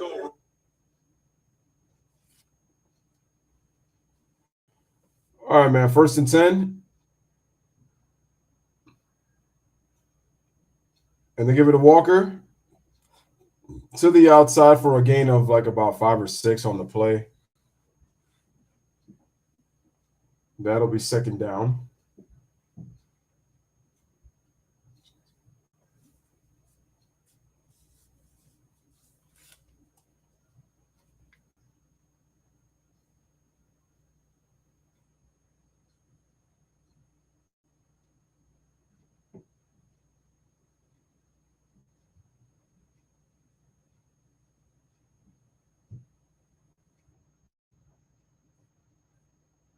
All right, they give the handoff over to Walker and gets tackled near the 1st down. He's going to be just short, and it'll be 3rd and inches. Or it could be 3rd and 1. Looks like Walker and Williams just gave a tap. I thought Williams was mad at Walker too. The depressed Giants fans, man. You can see it in their faces. Just another disappointing game. And we're only down 11, but it feels like we're down by 20 points, 20 or more points. It's just that bad.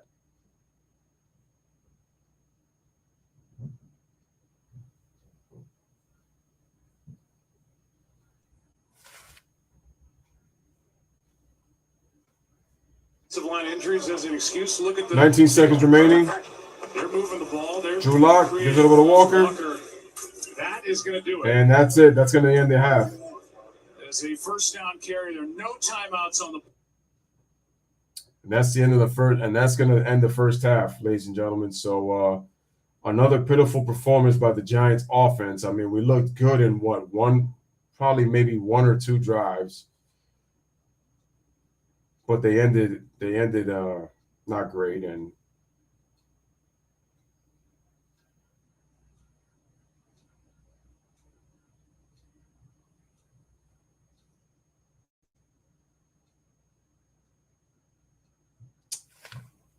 just a bad way to suck to end the first half.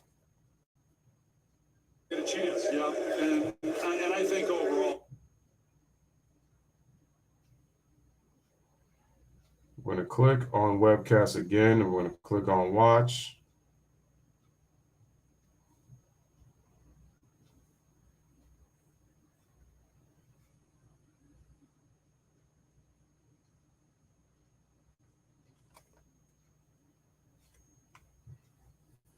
Significantly in the direction of the team, and you get that big play from Fan. How much does that potentially put this on the side of Seattle to win tonight? Yeah, I mean, neither side played particularly well. It was a little sloppy game, and you get maybe a busted coverage, some missed tackles. You get Fan going 52 yards down the sideline. That changes the whole momentum. Now Seattle's feeling pretty good about going. Ladies and gentlemen, 14-3 at the half. Seahawks lead the Giants right now on the road here in MetLife. We're listening to Eli Manning with Scott Van Pelt right here at the half on Monday Night Football on ESPN. But neither team has played particularly well. Not at all. And for the Giants, it's just almost impossible to imagine. Through 4 games, you'd be outscored 77-9 in the first half. And we understand Saquon's not here. Seattle gets the ball to start the second half. But if you're in that Giant locker room and you're trying to rally the troops, what's the message? Yeah, someone's just got to step up and get a spark. Hey, it might be on the defense side. Let's get a sack. Let's get a turnover. Let's help out our offense. Give them a short field.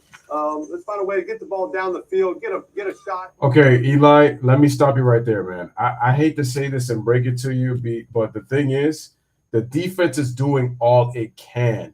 When your offense is consistently struggling to get into the red zone, and we're seeing Daniel Jones has the most fumbles since 2019. He cannot hold on to the football. 3 and outs.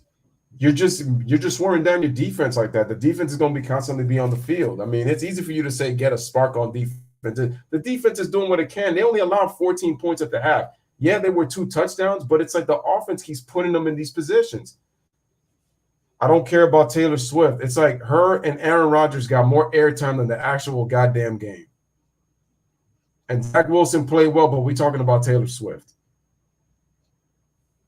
No disrespect to the young lady, but I don't care about Taylor Swift. It's about the Chiefs and the Jets. That's what's most important, not Taylor Swift.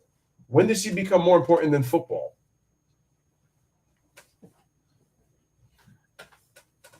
And like I said, Travis Kelce, I know he has the injury, but he's gotten off to a slow start this year.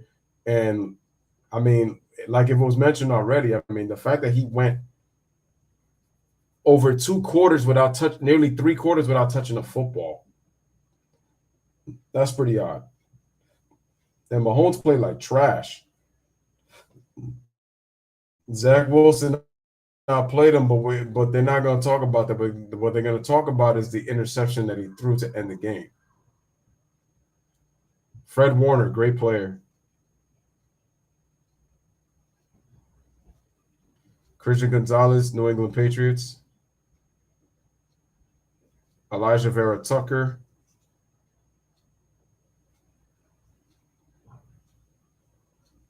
For those who came before us and those who will come next.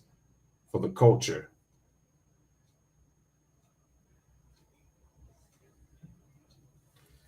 I want to watch the fastest 3 minutes with Chris Berman. He was injured. Gino open the scoring. The 14-7 Seattle lead at the half. Time now for Boomer in the fastest 3 minutes. Hi, Scott. Great to be with you at Monday Night Football. And seems early. First couple of days of October, we're already down to 3 undefeated teams, the Niners and Eagles in the NFC going into week 4, and only Miami in the AFC off their 70-point explosion a week ago. They went into Buffalo as the Bills tried to circle the wagons and give Miami their first loss. Here we go with our fastest 3 minutes. What would Mike Daniel? Let's go, baby. Got to hear my man Chris Berman right here at the half. Well, one of the best sights we're all going to see. DeMar Hamlin back in uniform playing special teams with the Buffalo Bills. Woo, Stephon Diggs, baby. Let's go. Josh Allen to Stephon Diggs 3 times. How you ditch me now? It was the Bills that rolled up the points, beating Miami 48-20. Kyle Shanahan goes, you know, what can I do for Christian McCaffrey? McCaffrey was. How about call a play which calls for trouble? Yo, I love that sound, yo. That's my favorite sound. Oh, that's my sound. Commanders and Eagles, that was a great game. Jalen Hurts going deep. A.J. Brown. Jalen Hurts and A.J. Brown had a monster game. They win in overtime. A.J. Brown almost killed me, man. Now for the Oaklands. Oh. Justin Fields, Chicago. Look out. Jonathan Cooper wearing 0 on his uniform. Denver wants the number 1. 2 bad teams. They get it. They win on a late field goal. Harrison Smith. Huge game. 14 tackles, 3 sacks, and it's DJ Wanham. I want them win, says Minnesota. They do for the first time they beat winless Carolina. How about them Cowboys? Oh my God, Smack Jones of the Patriots, Leighton Vander Esch with the touchdown. Bill Belichick is looking worse and worse now. Lamar Jackson. Ravens look good. Ran for 2, threw for 2. They're the only team in the AFC North 3-1. Derrick Henry scored his 87th touchdown and threw 1. Hello, Titans beat Cincy. The Bengals are 27-3. TJ Watt. Steelers in Houston, where Houston his brother JJ Watt going into the Texans Ring of Honor. CJ Stroud. They like what he saw in the young quarterback, the rookie CJ Stroud. Steelers should be 1-3. Texans, they won 2 in a row. Baker Mayfield. Fade route. The Bucks going to New Orleans and win. He floats it to Trey Palmer. They're the only 3-1 team in the NFC South. Ravens. Chargers, not 1, not 2, not 3, not 4, not 5, but 6 sacks. Chargers, even their mark against the Raiders, they're 2-2. The NFL record 7 sacks. Stafford. Rams blew a 23-0 lead, but Matthew Stafford, Puka Sheldon, Nakua, and the Rams win in Indy in overtime. Falcons, Jags in London in the first NFL game from Indy's room in the Toy Story universe on ESPN Plus. Oh, that looks so cool. Toys and Darius Williams, Jacksonville. Good. Yo, that's so cool. Way to infinity and beyond. Drew Carter, Booger McFarland. Like he is with me on ESPN Plus for NFL Primetime. Sunday at 7:30, right? Monday, Tuesday, Wednesday. Only 1 playoff appearance, and they got whacked by the stampeding Bills. How about Tuesday? Wild card playoffs get underway. All right, ladies and gentlemen, so we got wild card action in baseball. Rangers at Rays, 3 o'clock ABC. Blue Jays at Twins at 4:30. Diamondbacks at Brewers, ESPN2 at 7 o'clock. And Marlins and Phillies at 8 o'clock. All game 1s tomorrow on Tuesday.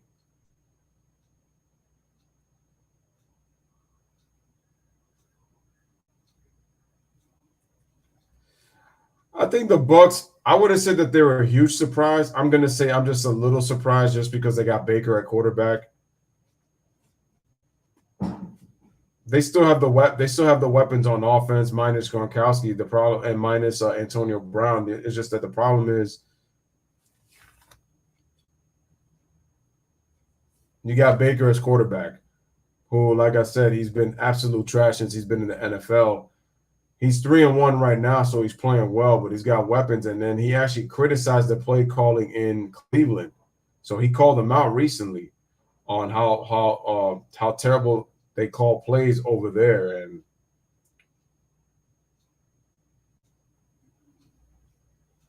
there's that.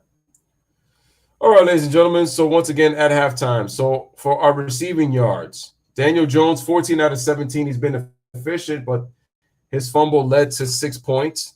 Geno Smith, 9 of 11, 67 yards with a touchdown pass. Kenny Walker III, 9 carries, 19 yards in the run, touchdown. Daniel Jones, 4 carries, 26 yards. Matt Breida, 3 receptions, 43 yards. Noah Fant, 2 receptions and 63 yards. That big 52-yard completion that almost resulted in a touchdown, but had to be taken back because his elbow had knocked down at the 1-yard line. Shout out to Johnson Daily Sports. All right. G Money says, I got the Braves and Rays in the World Series. Everybody smash that like button. Sorry. Jalen Hurts, to me, has got he's a young quarterback, but eventually he does have to win the Super Bowl for the Eagles.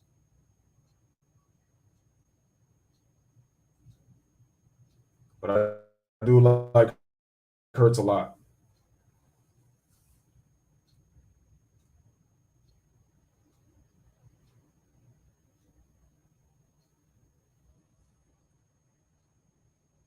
Johnson has got the Braves and the Rangers in the World Series.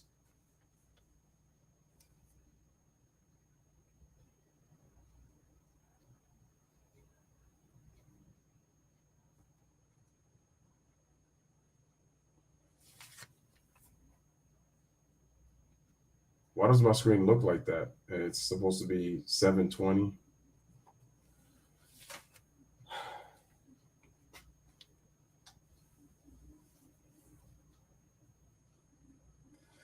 I think Drew Lock is going to be taking over for the rest of the game. I doubt Geno Smith is going to come back.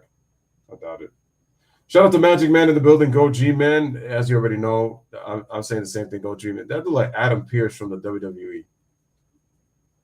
He looked just like Adam Pearce.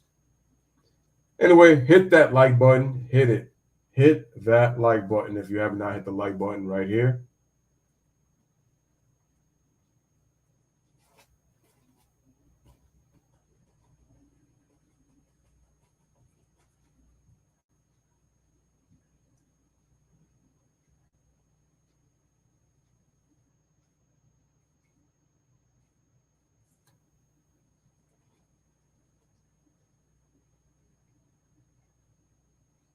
We're just about to return to the third quarter right now.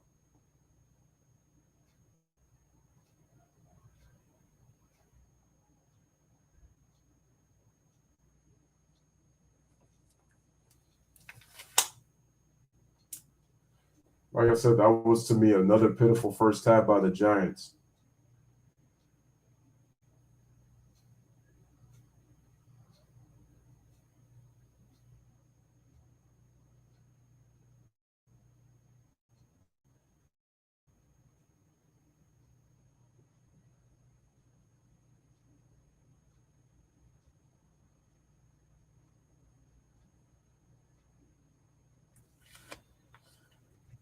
And that is the Drive Up first half highlights brought to you by Target. Geno Smith. Second half. Geno Smith back out there after getting the knee looked at. It's a 14-3 score. And Seahawks get the ball to start the second half. Here to start the second half. Joe Buck, Troy Aikman, and to me, if you're the Giants in the game you need, that defense, somebody on the defensive front has got to step up and make a play. No doubt. I mean, you come into the game knowing defensively that their two best players inside are Dexter Lawrence and Leonard Williams, and they're going up against this makeshift offensive line now for what Seattle has, and yet they have not been about it. Here's DJ Dallas. Yeah, DJ Dallas is like he's about to run into the house. Moments ago, Lisa Salters caught up with Brian Dable. Yeah, dude, sometimes the coach doesn't even allow you time to ask a question. Brian Dable came out of the locker room and said, turnovers and a blown coverage on that 51-yard play to Noah Fant. He said, we have got to finish on third down, and we have got to make explosive plays. Guys. And just to emphasize what you just said, you've got Leonard Williams and Dexter Lawrence, two high-paid guys up front on the defense for the Giants against an offensive line that's been totally shuffled. Is young anyway. All right, first and 10 for the Seahawks. They get the ball to start the second half. We're going to start with a run play. Here you go. Kenneth Walker the third. Looks like 4. But I think, I think it's fair to say that as much as Seattle is banged up in the offensive line, that this Giants defensive front, they've got to dominate in this half. They've got to create some plays, create some negative plays. Okay, but that's one thing. But offense, what are we gonna do on offense? To not be able to get out of his own way. We gotta. Here we go. Smith, quick throw, Tyler Lockett, first down. Flag is down on the play. We got a flag. 30. And this one's coming back, ineligible man downfield. See that called a lot. We've had it a couple times now in this game. John, did they get to the officials and they talk about Yeah, a lot of conferences today, right? Replay official take a look at it to make sure everything is beyond 1 yard. That's the delay. What is going to be the call? Probably keep this one based on the right foot being beyond 1 yard. Ineligible man downfield. Offense. Number 74. 5-yard penalty. Second down. Well, we'll watch it. That's Jake Curhan. Jake Curhan with the penalty. Now, without Charles Cross, Ineligible man downfield. So Stone Forsythe is at left tackle. And there's Curhan downfield. Evan Brown is slid from center to left guard with Damian Lewis out. Olu Oluwatimi is 5 penalties for the Seahawks, 39 yards, but it hasn't really cost them anything. Giants 3 penalties for 20 yards. 3 on the clock. Gotta go. Geno Smith back to throw. 5-man rush, and Lockett is going to be just short. 30 inches. It'll be third down in less than 1, a game of 9. Oh, good job up front. 5-man rush by New York defensively, and the offensive line sifts through it. They pick it up, and they allow him to sit in the pocket and deliver a ball. You've got corners that are all just trying not to give up the big play down the field. You see what Geno Smith has a look at. It's a pretty good shot. Good route by Lockett on the outside. And 31. Formed up front by the offensive line. Coached by Andy Dickerson has done a nice job. Here's Smith, play action. Throw in, Lockett, first down. And we give them another big play. Well, that's what they do. They get you in these situations. 23 yards for Lockett on the pass by Geno Smith for another first down for the Seahawks. They block it up. You see Lockett, he comes off the ball. He shows that he's going to block, and they got the deep crossers. And Troy, a flag just came out. That was late, way after the play. That's probably going to be after the play. After the play is a first down. After the play, unsportsmanlike conduct. Number 22. Number 7 of the offense. It's a 15-yard penalty. First down. Wow. That's number 7's first time towards disqualification. Geno is still hot. That's what I was going to say, Joe. He's still upset from the injury that happened, but this is ridiculous. We just play football. He's upset about the tackle by Isaiah Simmons along the sideline in the first half and knocked him out for a series. Bro, you took away a 23-yard completion because you're still mad about the second quarter. Just play football and let it go. Address it after the game. The penalty occurred after the play and after the first down. So they just lose field position.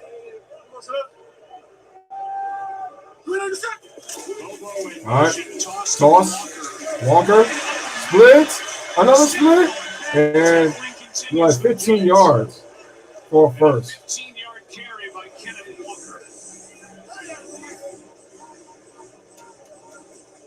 Seattle would have scored if it hadn't been for Geno. Most likely.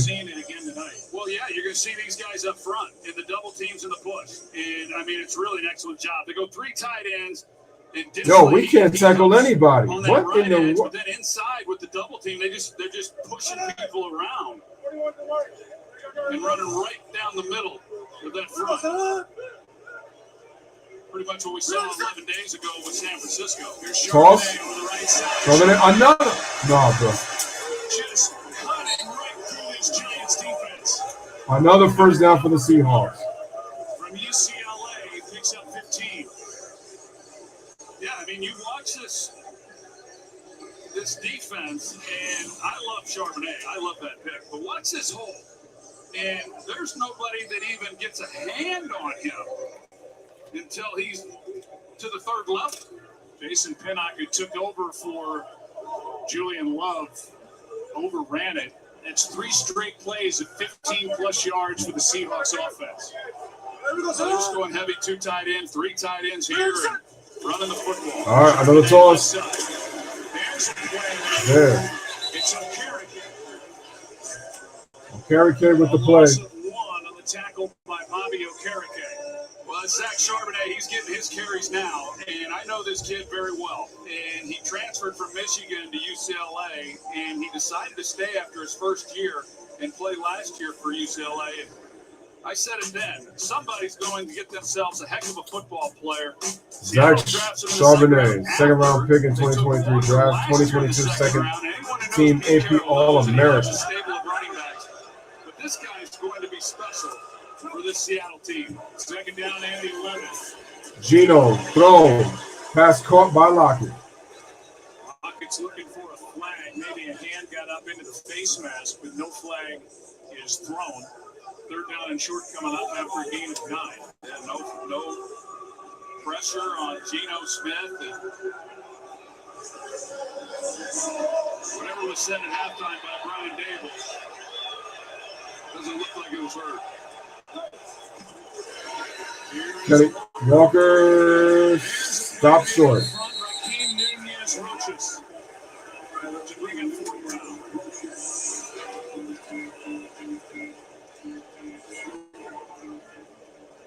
What's Pete Carroll going to do here? It looks like he's going to keep this offense. He's probably going to go for it.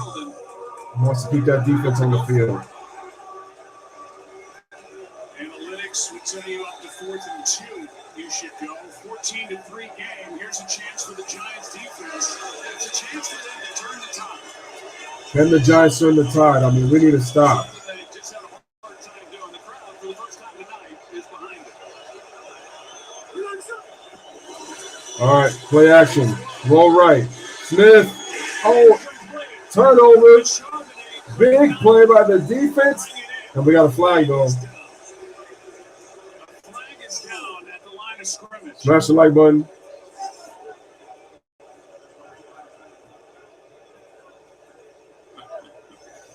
Another flag. Who's the flag going to be on? There's no foul for holding on the play. The resulting play is an incomplete pass. Incomplete pass turnover, but we got to do something on offense. Make a stop on 4th and 1 as that throw and the connection with Charbonnet wasn't there. Big play by the defense. It's an 11-point game, and now we'll see if the Giants' offense can get something going. With their first possession of this second half. That ball was caught. But heads-up play, though.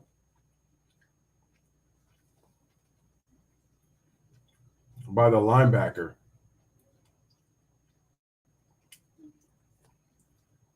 And now we get the ball.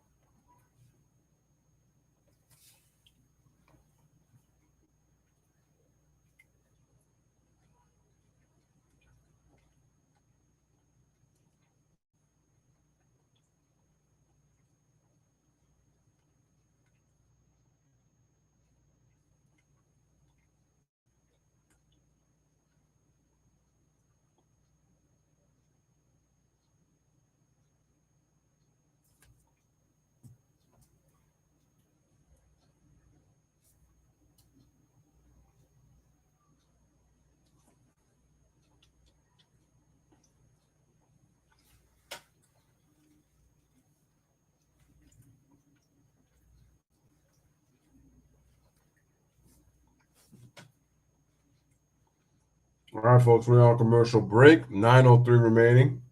Giants with the ball. Defense stepped up, made plays. Seahawks up 14-3.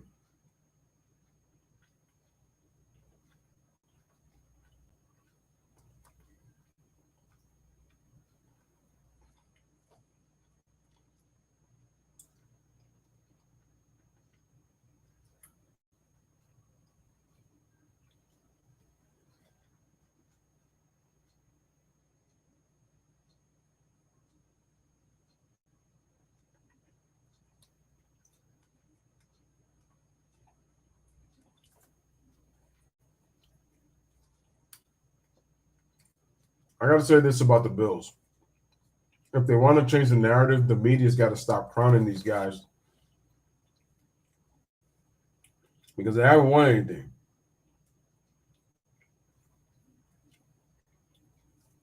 All right, back to live action. Giants with the ball. 16-yard line, down by 11. It's Jones. Quick throw. Complete. Wandale Robinson gets it, but quickly tackled.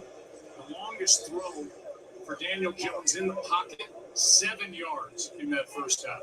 Yeah, they have not, and that's been the story really, Joe, through the first 3 weeks as well. The Giants going no huddle. They send Breida in motion. Jones escapes pressure, spins, and that's no gain. And it's third down. Now a makeshift offensive line for the Giants breaks down. Pressure by Draymond Jones. It's like, yeah, and this is the other consistent part. You watch here, the right guard, Marcus McKeithen, and he gets beat right away. There's no timing whatsoever. You can't get the ball down the field. And that's why you're just trying to get it out and see if you can catch it. Daniel Jones, quick, and he's sacked. Sack of the night by the Seahawks. And there is just no time for Jones. Bobby Wagner gets his first. And it happens again. I mean, he steps back, getting ready to throw, and he's got 3 players in his face. Yeah, they do a good job, and they bring 5 on this play, and Bobby comes around, and he's able to then finish him off, but it's the edge pressure, so you try to step up, but it's just one thing after another, and I think that's why Pete Carroll, who's notoriously conservative, went for it on 4th down to knock out. Another Giants punt. Without a flag. Yeah, you get Dallas, they get some solid run. There's the long snapper, and he lost his helmet on the tackle. There's a flag down back where the ball was snapped. Ready to kick. Holding. Number 59 of the kicking Good team. team. 10-yard penalty added on to the end of the run. First down. First down. Seattle. Timeout. Another special teams penalty for the Giants. 7:25 left in the third. So we're going to take another timeout.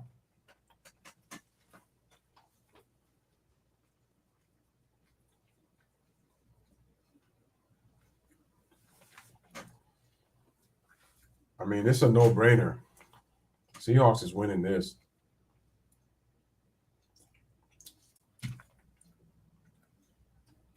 That's what it's looking like right now. And the crazy part is we're only down 11. Just 11. But it feels like more. It's crazy. Almost be like, yo, we can't compete with them. It's like, yes, we can. It's just our offense can't do squat.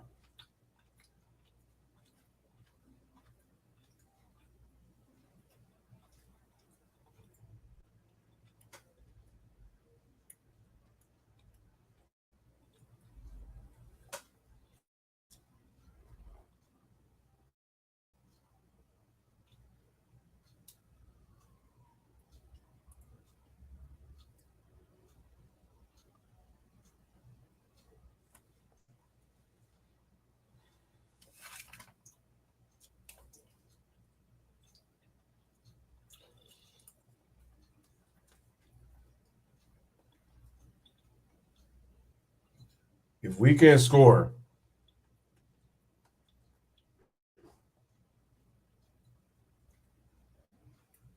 there's no way we're going to be competing at this point.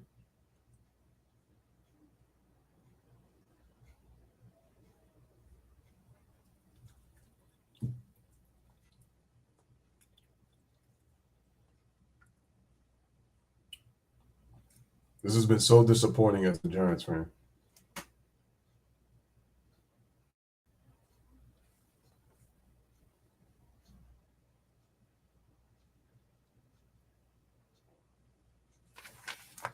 Back to live action. Smith, and it's been fun to watch from the distance. His first first 9 seasons, former second-round pick by the Jets, considered a bust. He backed up some tremendous quarterbacks, including Eli Manning and Phillip Rivers. He wins the Comeback Player of the Year, signs a big contract, 3-year deal, goes to the Pro Bowl, takes his team to the playoffs, and he's back for his first start in the stadium since 2016. Gino? When he was with the Jets and tore his ACL. Here's Charbonnet over the right side. He gets 6. Here's what he's done tonight. Here's what he's done, but here's also what Shane Waldron has done. First of all, here's where he gets banged up and he had to leave the game with the knee injury. But I like what Shane Waldron has done with the game plan and how he has set things up. That was the 3rd and short. They take the shot down the field. They get the play then to Tyler Lockett, and they've mixed things up, and they've been able to give him some time and opportunities to get the ball down the field. And here's another one of those offensive formations that Waldron has dialed up to help protect the edges. With 2 Smith, 3-step drop, quickly throws it. It's deflected. That is incomplete pass. Charbonnet was the target, and that'll bring up 3rd down and 5.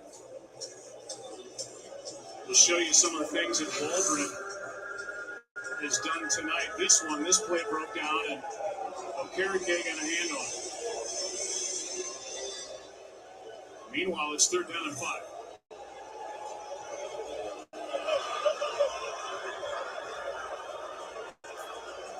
Showing blitz, and you would expect it with Giants going all out. Seahawks out of field goal range, so they can't. This is clearly a blitz. 3rd and 5. 4-man rush. Gino, incomplete.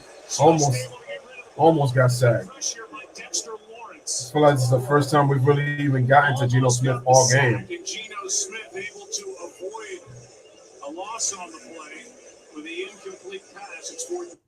That's a good job by this defense, getting them to 4th down. You see Anthony Bradford at right guard, 75. He's the one who's trying to slow Lawrence down, and Lawrence goes right through him, just bull rushes and pushes him right back into the pocket in the lap of Geno Smith. 53-yard try by Jason Myers.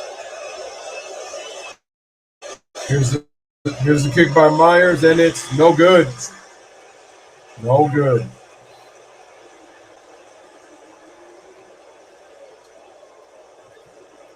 They made 6 in a row, 5 for 5 against Carolina last week. But on this 53-yard drive. Had to lower that because they were playing the Humble song by Kendrick Lamar, so didn't want to get the copyrighted for that one. Anyway, we got 6:31 remaining here in the 3rd quarter, 14-3. Jason Myers misses the field goal that would have put him up 17-3.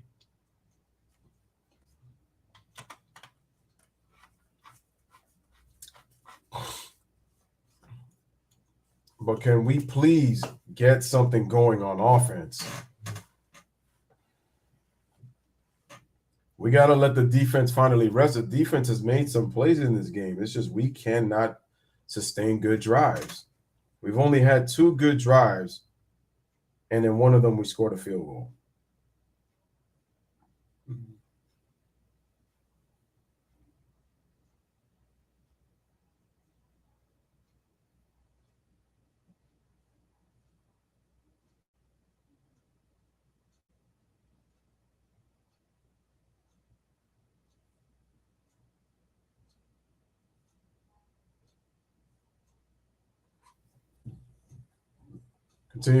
Continue to hit that like button for Louis Sports Network.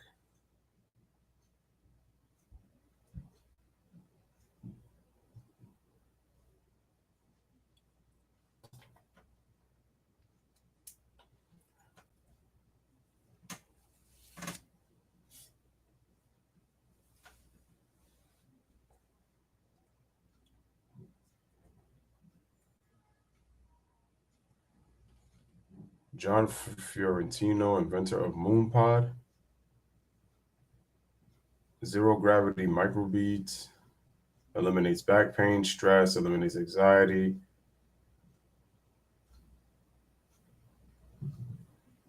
Dang, everybody looks so peaceful. I need me one of those MoonPods.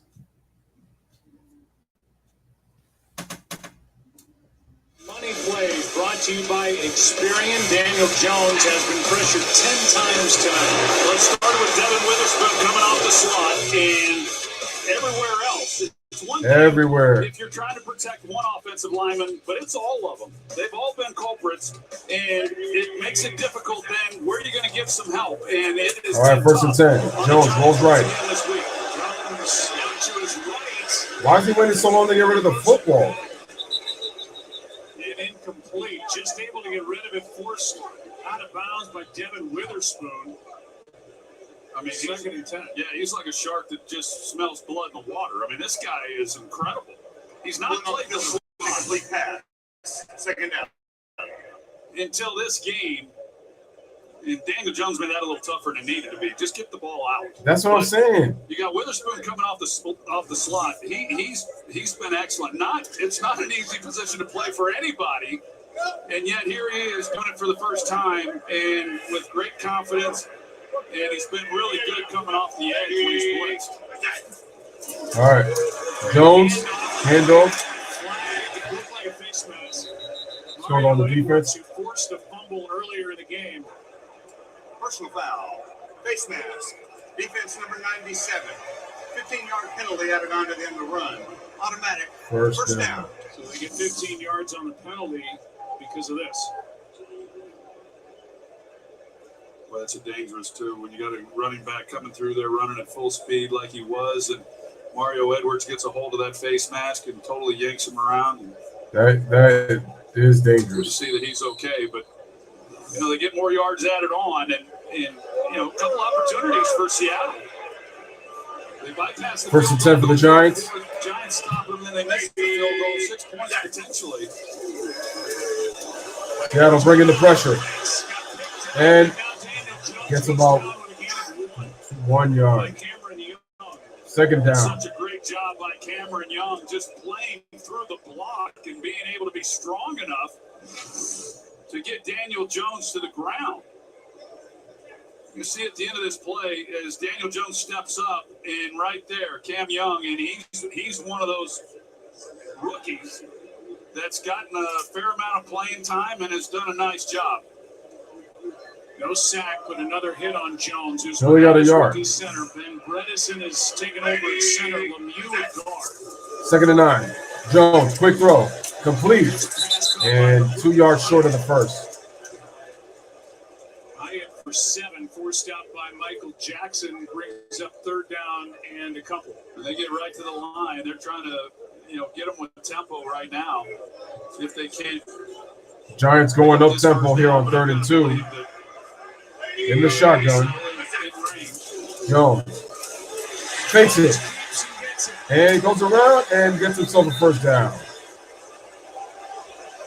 Under 5 to go, third quarter, and the Giants, who have been left to hang around in this game by the Seahawks. Seattle should be up like 27-3. Down by 11, have a first down at the 25. Well, he's reading 52, Darrell Taylor. And he crashes so hard and nobody accounts. We haven't seen that. And that is an area that Daniel Jones is good at over the years. And First and 10. Daniel Jones 16 to 20, 131, 35 rushes. They give it to Breida. 1 yard. You see it over and over, Joe, to go back to what you were saying, that it has felt like Seattle has had an unsurmountable lead and should be leading by a lot more than they are. And yet, if you leave a team in it, it doesn't matter, how much they've been struggling. Invariably, they're Second and 9 for the Giants. Clock running. Just under 4 minutes remaining here in the third quarter. 14-3 Seahawks up on the Giants. Second and 9. Jones back to throw. Escapes pressure. Throws on the left. Complete. Big play. First down, but a gain of 6. And for the first time tonight, with 3:41 left in the third quarter, the Giants are in the red zone. And they keep going with the up-tempo, and sometimes that takes a lot of thinking out of everything. And you get the defense where they're having to get on the ball, simplify things a little bit. Third and 3. 7-play drive. 8th play of the drive. And Breida is short. Decision time for Dable. What is Dable going to do?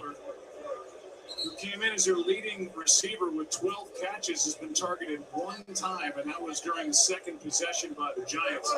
Not a factor at all so far tonight. No, and really, the guys who they brought in order to be big play guys, because they needed big plays after last year. 4th and 1, and they're going to go for it. None of them have really been much of a factor. They're going to go on 4th down and 1. Kick a field goal, make it an 8-point game. They're trying to keep the defense up. We got a timeout. Timeout is taken by the Giants.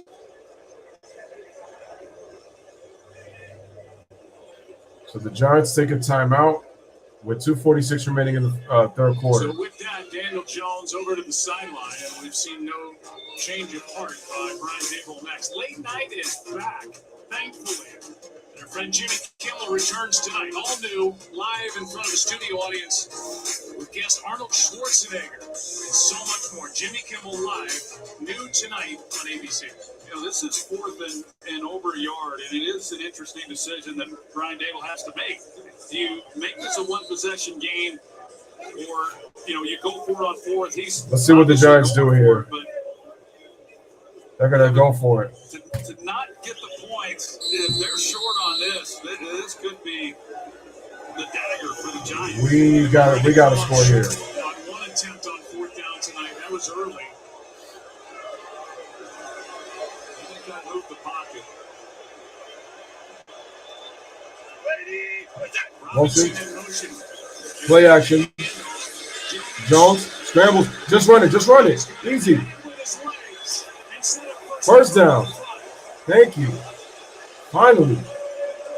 Daniel Jones gets a first down.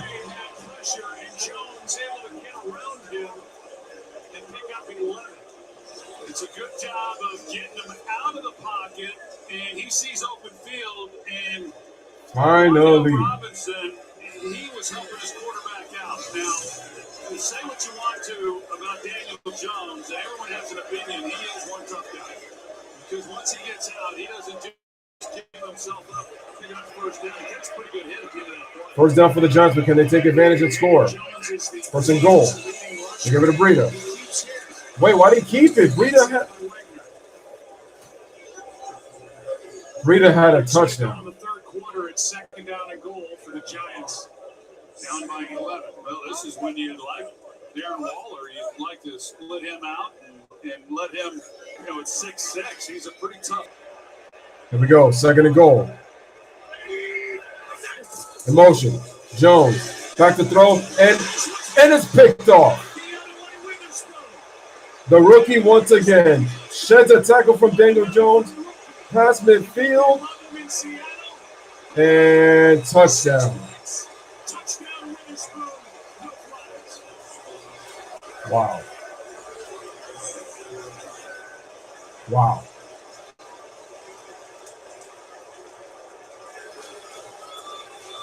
You got to steal a fan in that life?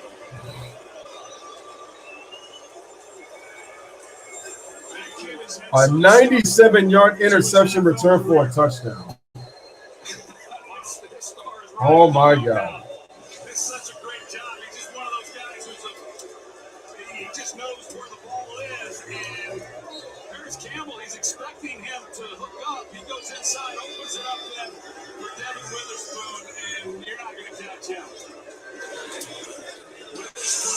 Witherspoon never defensive touchdown. Myers with the field goal is good, and 97 yards. He's got 6 tackles today. 6 tackles and a pick. 6 tackles, 2 of them for sacks, and look at that. Brian Dable getting on Daniel Jones, and look, I feel like there's some miscommunication there. 21-3, ladies and gentlemen, with 103 in the third quarter, and it's starting to get ugly now. We finally put a good drive. We're right there, and Daniel Jones, a fumble and a pick.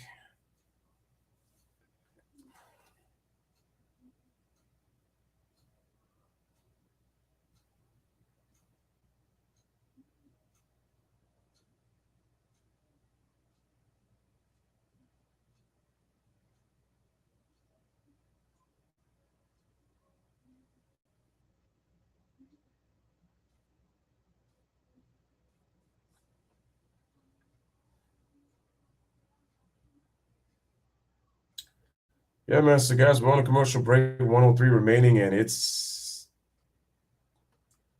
man. You just when you think it can't get any worse, and you're finally like, yo, the Giants are about to get back in this game. Pick six, and man. Easy that was, an interception for Witherspoon.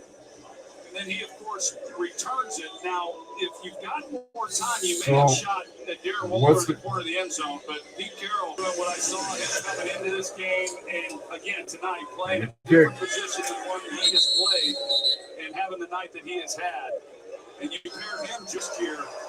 Now, this is a reincarnation. This was another. Here's his night tonight. He's sacks in a big six. Games and sacks become better defending the run. And while they've given up a lot of yards through the air, they have been better. Seattle's got something special in this kid.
Oh, man, we had this has been a nightmare.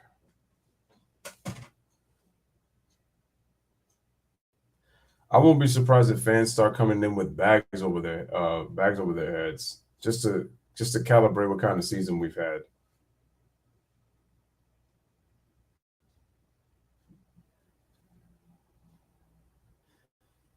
Because I'm just going like, yo, front office got to go.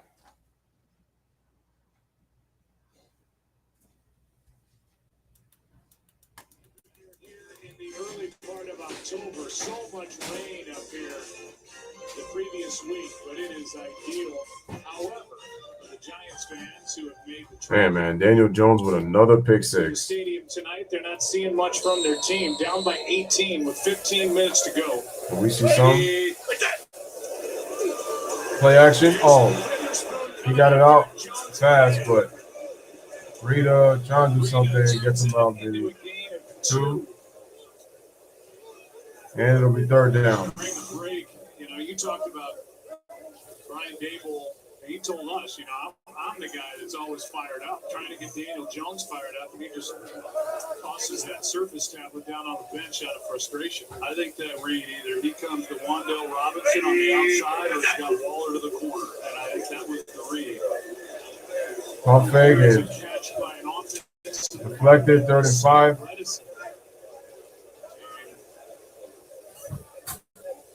Oh, was the catch? Flag out. Yeah, I think it hit deflected off the defensive lineman, if I'm not mistaken, Joe. And yeah, it did.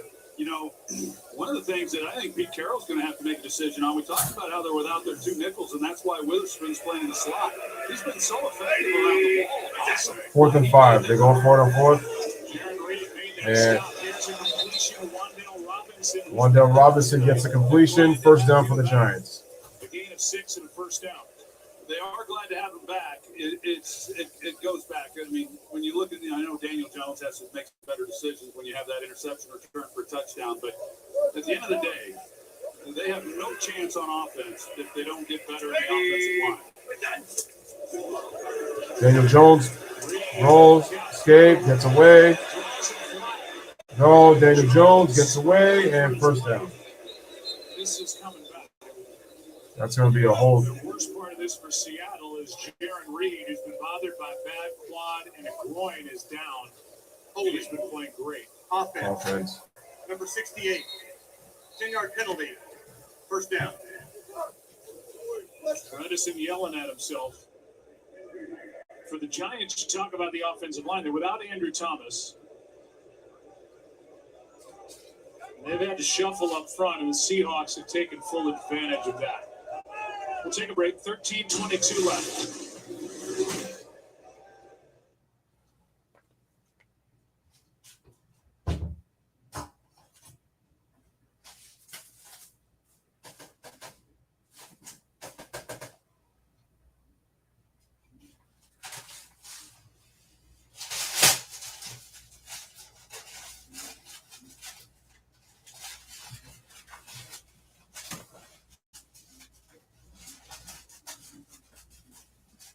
All right, man. So we're taking a commercial break. 13:22 remaining in the fourth. I hope you guys love the spinning footballs I have in the background right there for the background for this game.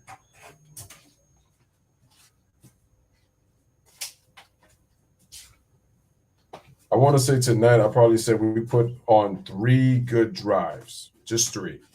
Only 3. One was a turnover on downs. One ended up being a field goal, and the other one was a pick 6 that we gave up for a touchdown. So that was on the offense. That was on Daniel Jones, just a bad throw.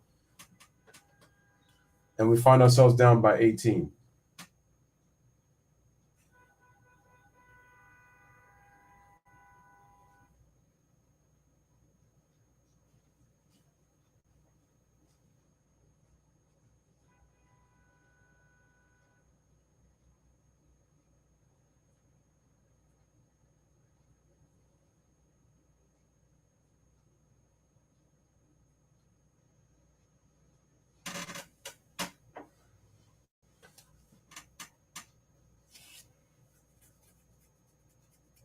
All right, let's see what the Giants got here.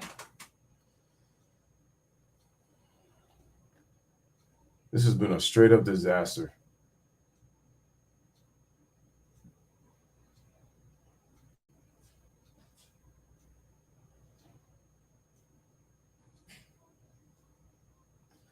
It's almost like when the stream works, you don't want to jinx it.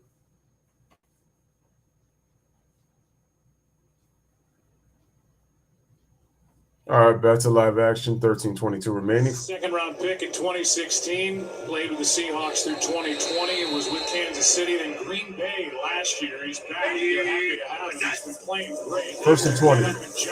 And Daniel Jones sacked again. And another sack, and just no chance for Daniel Jones.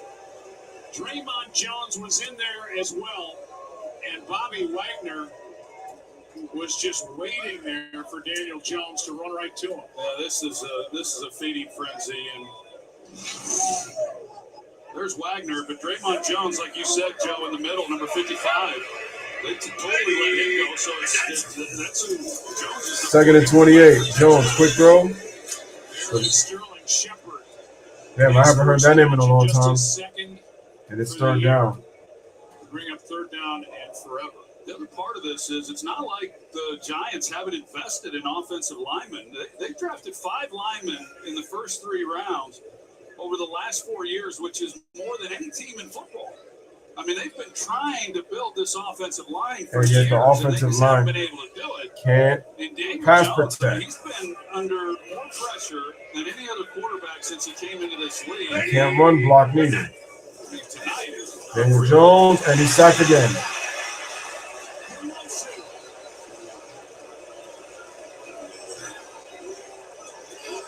I feel like this offensive line is just giving up, though. I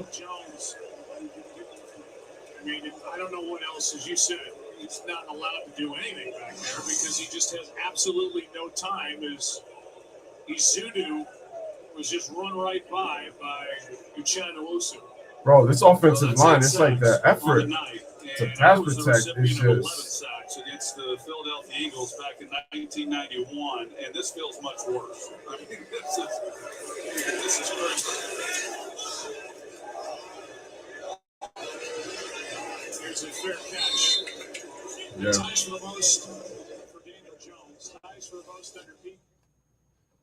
Daniel Jones is getting sacked like crazy now in this fourth quarter. No time. Just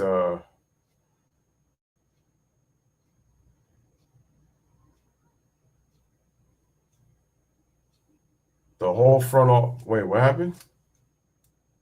It sounds better with the music, doesn't it? Oh. Are we going to commercial or what?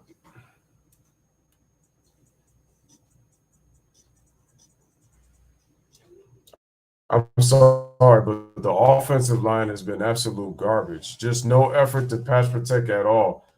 I get Daniel Jones has made some poor decisions with the football, and he still keeps fumbling the ball, which pisses me off about him. I didn't like the interception he threw, but this offensive line does not pass protect. He gets no time to throw.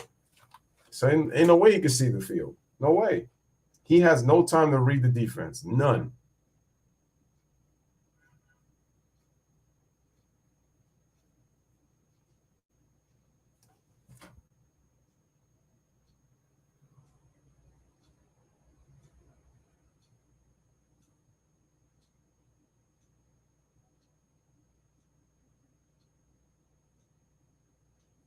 Yep. So, Karam, you're right. This is embarrassing.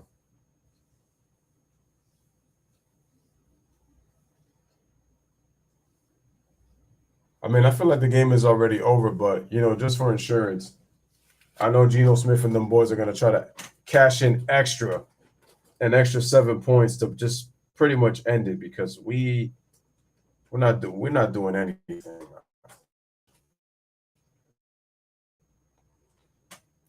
Like, it already feels over.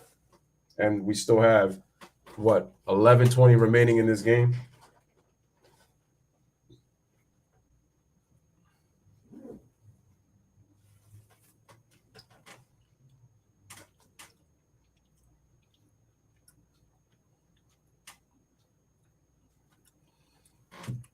If you haven't hit the like button, make sure to hit that like button.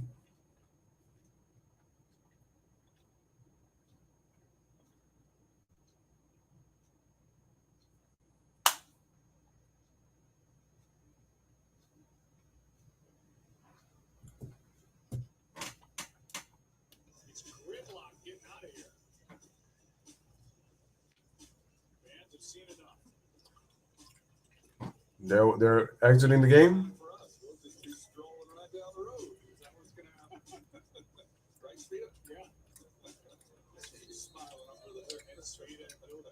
David Moulton. Here's Steve Horn, editorial consultant. First and 10 for the Giants. For the Seahawks.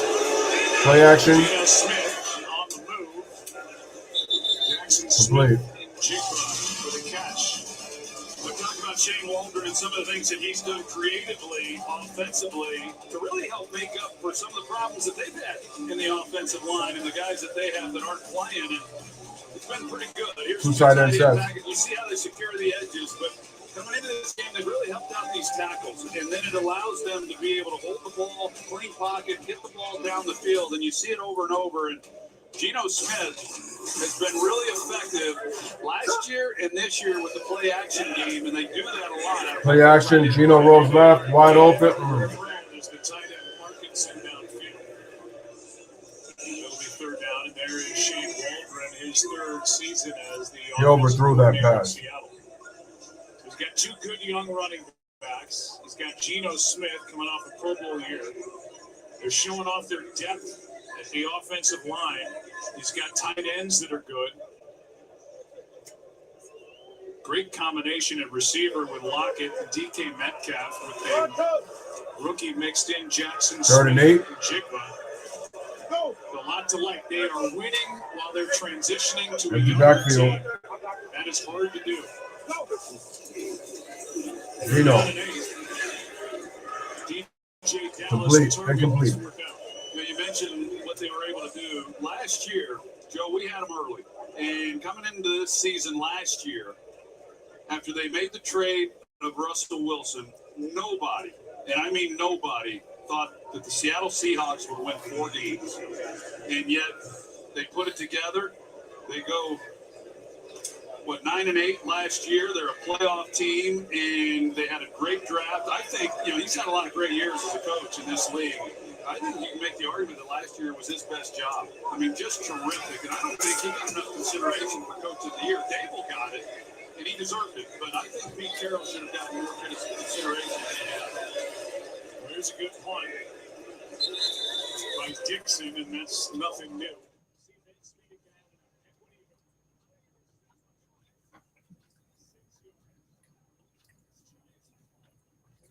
I believe the ball was pinned at the Giants 12. 10-23. Once we head into commercial yet again. 21-3 Seattle.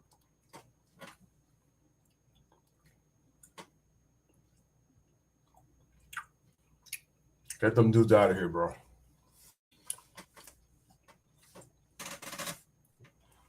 I don't want to see the Giants on prime time anymore.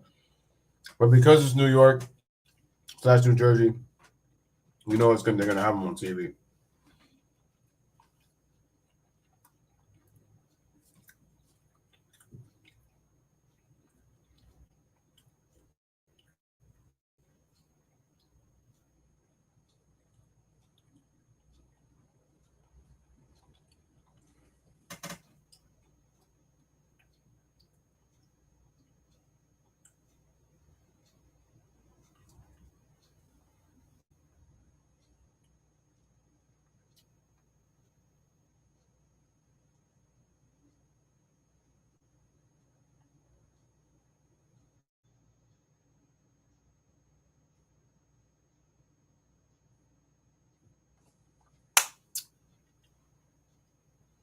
Yeah, man, I've had Chick-fil-A in a long time.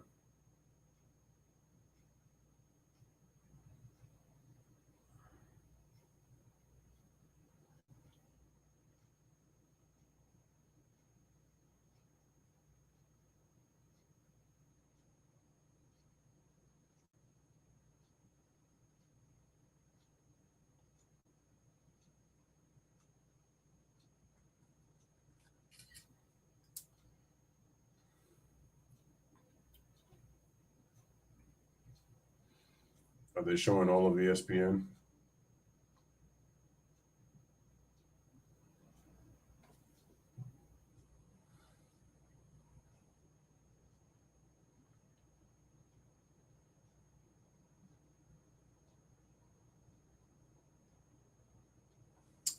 All right, we're going to continue to see what they're going to show.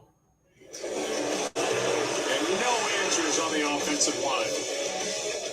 This has been quite a performance by everybody. Devin Witherspoon, he's going to be garnering the headlines tomorrow, and rightfully so. But just pick a guy and all the things that they've been able to accomplish tonight. Jones is sacked again. This time it's Miles Adams. This is great. Wow. And Jones, I think, is finally getting a little frustrated tonight. Bro, they can't stop. They can You start to ask yourself why he's still in the ball. screen. Here is Brightwell, able to break one tackle and then covers up. Good catch and run by Gary Brightwell. How about the defensive coordinator and the job that Clint Hurt in his second year has done? And some of his stars tonight, Bobby Wagner, 17 tackles, 2 sacks. Jordan Brooks, 8 tackles, 2 sacks. Witherspoon, 8 tackles, 37. 2 sacks. Jones escapes the pressure. He's going to run, gets himself a first down. Well, this is one of those games defensively for Seattle. You call it a get-right game. You know, they had just 5 sacks coming into this game. And when you pile on 9 sacks already and counting, you know, they're going to be in the top 5 when this thing's over. Jones, throw, spin. Makes a nice move and gets another first down. Yo, Darren Waller only has 1 target tonight. Clean up with Jaron Reed and finish that story. We saw him get carted off. Our receivers can't make plays because of the offensive line. With a shin injury. He's been really good. You talked about it. I know last week he had a monster game. Jaron Reed did. In fact, Pete Carroll said it's the best game he's had as a Seahawk here on his second Jones. Dunk. Oh, man. Tipped and almost picked. Bodies all around. Daniel Jones tipped by Mario Edwards, who's had a nice game. Well, there's the season. 4th quarter against Arizona, that huge comeback. Their only win, 15 other quarters. No pass touchdowns, 6 turnovers, now 19 sacks. Here we go. Daniel Jones throws and another pick. No, that's going to the house. No, almost.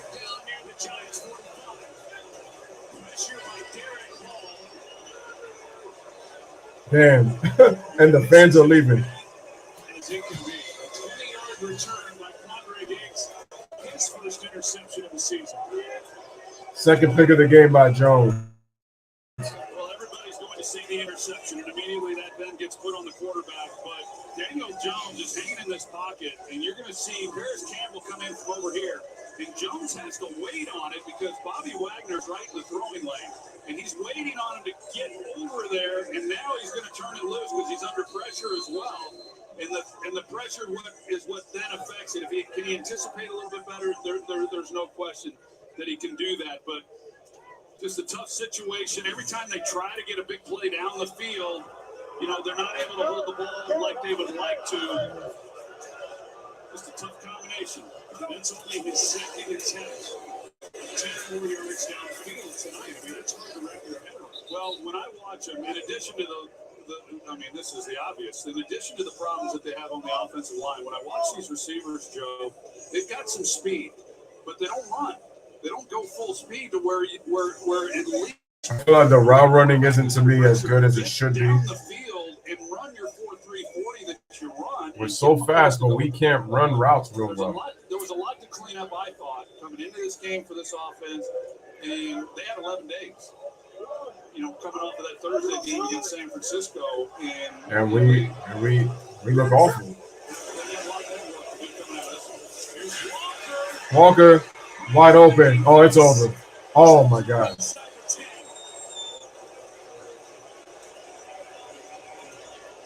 Damn. How many missed tackles have we had tonight on runs and yards after catch? Adoree, come on, bro. Xavier McKinney is the safety. He's the guy who's supposed to fill the hole. But here comes Bobo, and he puts a block on him, and he's been outstanding as a rookie already as well. Bunch formation. Seahawks fans in their own lives here is a false start. They are having fun. Offense, number 84, 5-yard penalty, first down. Jake Bobo, who got a lot of attention in the preseason, caught a touchdown in their game. A lot of DK Metcalf fans, I see. Knows how physical he is in the run game. Yeah, I mean, he's blowing people up. He's like the Devin Witherspoon of the offense. I mean, just another great rookie class that loves to play football. And it's been on display here tonight with some of these young guys and their contributions. Again, they give it to Walker. Walker trying to find something and gets himself like 3 yards. 5th-round pick from Indiana. You keep talking about all these UCLA Bruins. He's a 5th-round pick from Indiana. A game of 2. They're still playing football. Oh, don't do that. I'm telling you right now, like Derek Mobley are directing no. And Hoosier fans, relax, okay? I mean, the last time I said that, let's calm down. I know they play football. It's all good. But our director, I don't want Daniel Jones in the game anymore.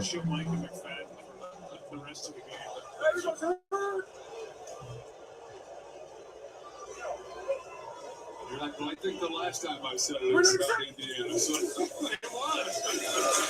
They give it to Walker. Oh, nice spin. Oh, right. 2 spins, but he goes down. 3rd and goal. We talked about it coming into this game, about in week 4, if there's such thing as a must-win, this was about as close as you can get for the New York Giants. And thought they'd play a little better tonight, of course, with the urgency coming off that tough loss to San Francisco. But, man, looking at their schedule going forward at Miami, at Buffalo, I know it's the NFL. Anything can happen. But they better improve a lot in a short week. That's not happening against the Dolphins. Geno Smith back to throw, and he gets sacked. He had a sack early, and now he gets one late.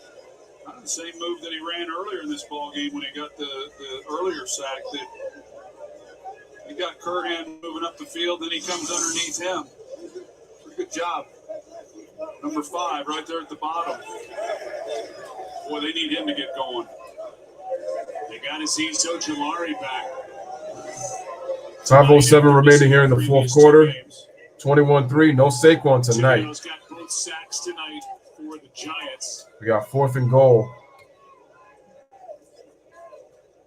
And so we'll welcome you in the booth just to prove that we're still here. Only going to be a field goal. A field goal attempt is coming up for the Seattle Seahawks. Well, we're here. We're hoping that our audience is still out there. You know, you guys there? Got a game going on here. Come on. Out there. It'll be a field goal. 34-yard attempt for Myers. Jason Myers, 34-yard try. Here's a snap, place, kick. Good. And 3 more. Inside left. And we're back in 15 seconds after a word from KFC. All right, so 15 seconds before we come back.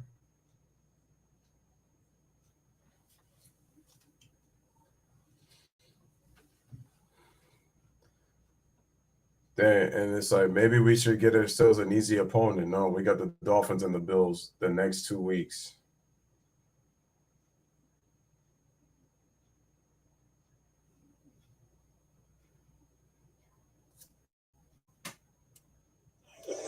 And with 5:26 left, you're gonna say it? I don't know that I have to. Look at us at home. We've been outscored 64-3. 6 turnovers, 16 sacks. 16 sacks. The Giants fans go, hey, fuck, why do you hate the Giants? What do you want me to say? I don't hate the Giants. I don't hate the Giants. Our offensive line has allowed 16 sacks in 2 games at home. And we've turned the ball over 6 times. This is a season low for points allowed this year by the Giants. When it comes out of my mouth. Touchback to the 25. The New York football fans in general. The excitement coming into this season for the Giants as well as the Jets, and to have it turn out the way that it has through the first quarter of the season. The Jets were close last night. They get down 17-0, and I think it was legitimate. The excitement that Robert Saleh had after the game, talking about Daniel Jones is still in the game? Really good last night. Good for him. He did, and I'm pulling. Jones, throw, complete. The second target. Finally to Darren Waller. This is a great job as a quarterback in the National Football League. There's only 32 of them, and I know there's a lot of fans who think, yeah, where this guy's making this much money. 2nd and 2. And you're losing the way that these teams Jones. are. It doesn't matter how much money's being made. Pretty tough profession. Well, tonight, I mean, I know this. You said this looks harder than it was when you suffered, what was it, 11 sacks with Buddy Ryan? Yeah, Buddy Ryan. Wow. Yeah, Daniel Jones is 26. Look, he's thrown the ball 33 times, but he hasn't even eclipsed 200 yards. 2 picks and a fumble and another sack. This one belongs to William Mafe. And a real nice piece on Boye and what he's been through losing his mom. On Mother's Day, salute he gives his mom in sign language before every game. Michelle Beisner put that together, and It's a fantastic piece. Yonder was. 2nd and 16, empty backfield. Jones, throw, complete to Waller. Oh, now he wants to complete 10. Lost to his mother to cancer on Mother's Day.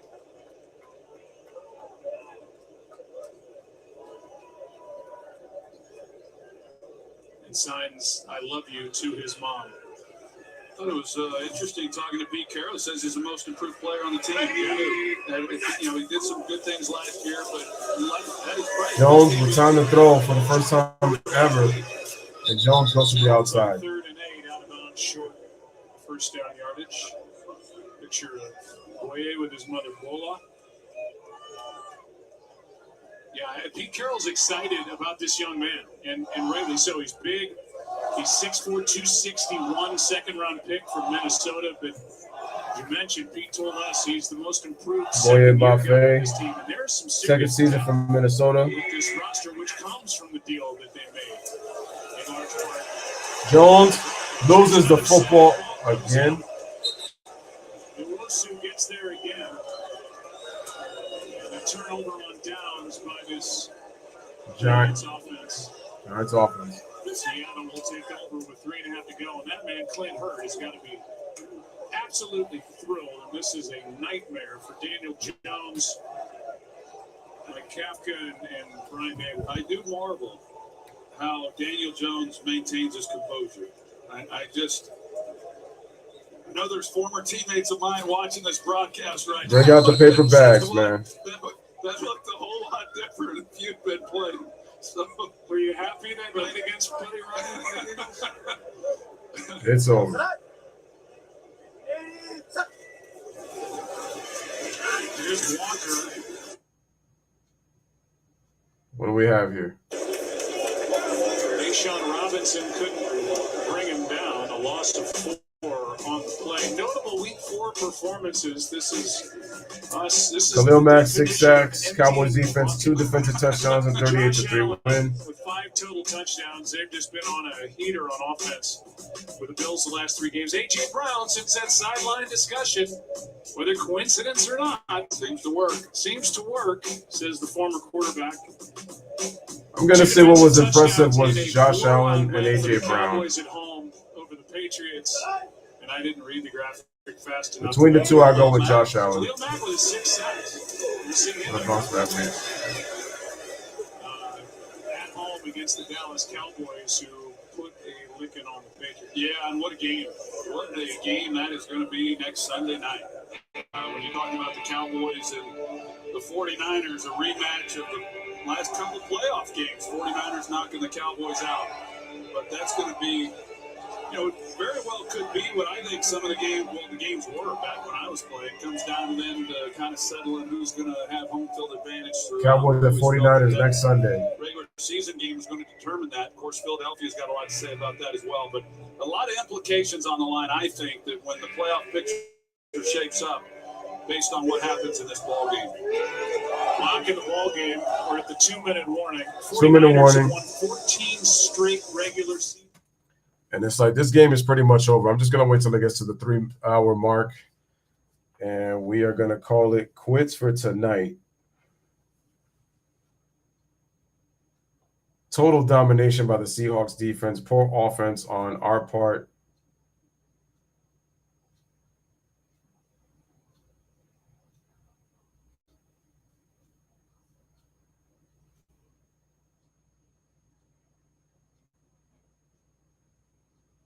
All right, man. So the score is 24-3 in favor of the Seahawks. This game is pretty much over. It's on. We're down 3 scores. 3 scores with 3 extra points.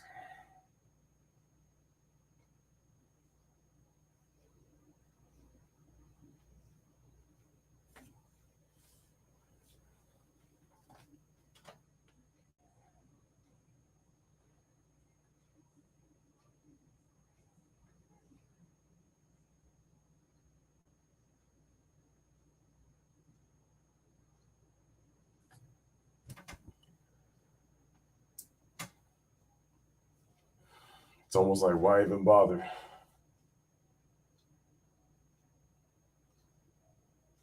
This was about as ugly a game as you could get.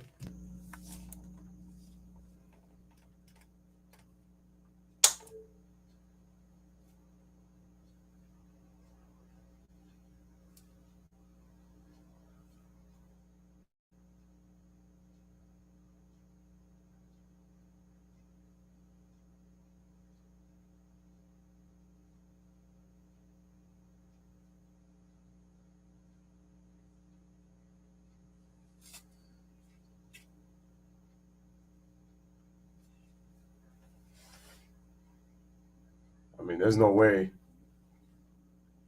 we can honestly say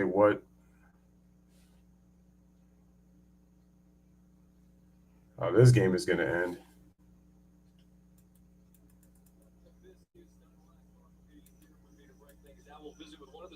game. Not sure exactly who it's going to be, but I'm pretty sure he'll be in a visiting jersey. The 12s have made their way down to the lower level. Joe and Troy, it's a Seattle. If you haven't hit the like button, make sure to hit the like button. Seattle Seahawks public relations. But give credit to the Seahawks. They came to play. Their defense, well, Devin Witherspoon was the MVP of the game. He was the MVP of the game. He was all over the place.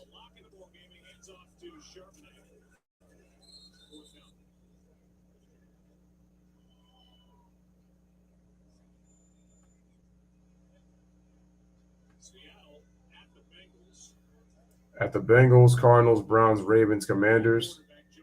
Some more favorable schedule than what we have. We got the Dolphins and the Bills back to back. Like we used to see the Cardinals, the Browns, and Ravens at home against the Commanders. They've got a bye coming up next week, so they can kind of heal up a little bit, and then they can take on that schedule. The schedule's pretty favorable for it looks like they're going to be tough to beat. Yeah, it is. And you go back to when the season began for the Seahawks and to lose against the Rams.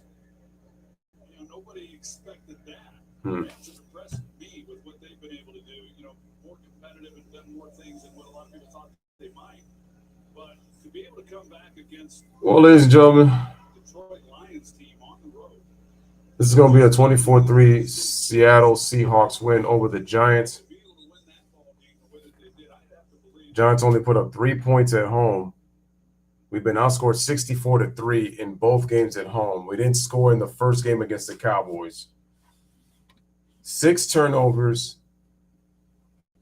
16 sacks allowed. No way we're going to win. The defense did all it could. It really did. The defense was really frustrated, though, because they kept giving up some big plays. And the offense really couldn't do anything. So that was pretty much the end of that. All right, ladies and gentlemen, I am going to say goodbye for now. Definitely appreciate you guys. Continue to like, share, and subscribe. We chat together, we stream together, with family for life. So long. It looks like the Seahawks are going to win 24-3. Salute to Giants fans and Seattle Seahawks fans everywhere watching. Definitely love and appreciate y'all. Without you guys, there is no me, and Louis Sports Network getting ready to sign off. Definitely appreciate you. Have a great night, everybody. Take care. You know, so many times, and I just wish they would just stop. You know what I mean? Just stop. I mean, he was, you know, Michael Jordan. I'm Kobe Bryant. I mean, we're two different players, and I wish people would just let it go. It really annoys me because, you know, you can't compare.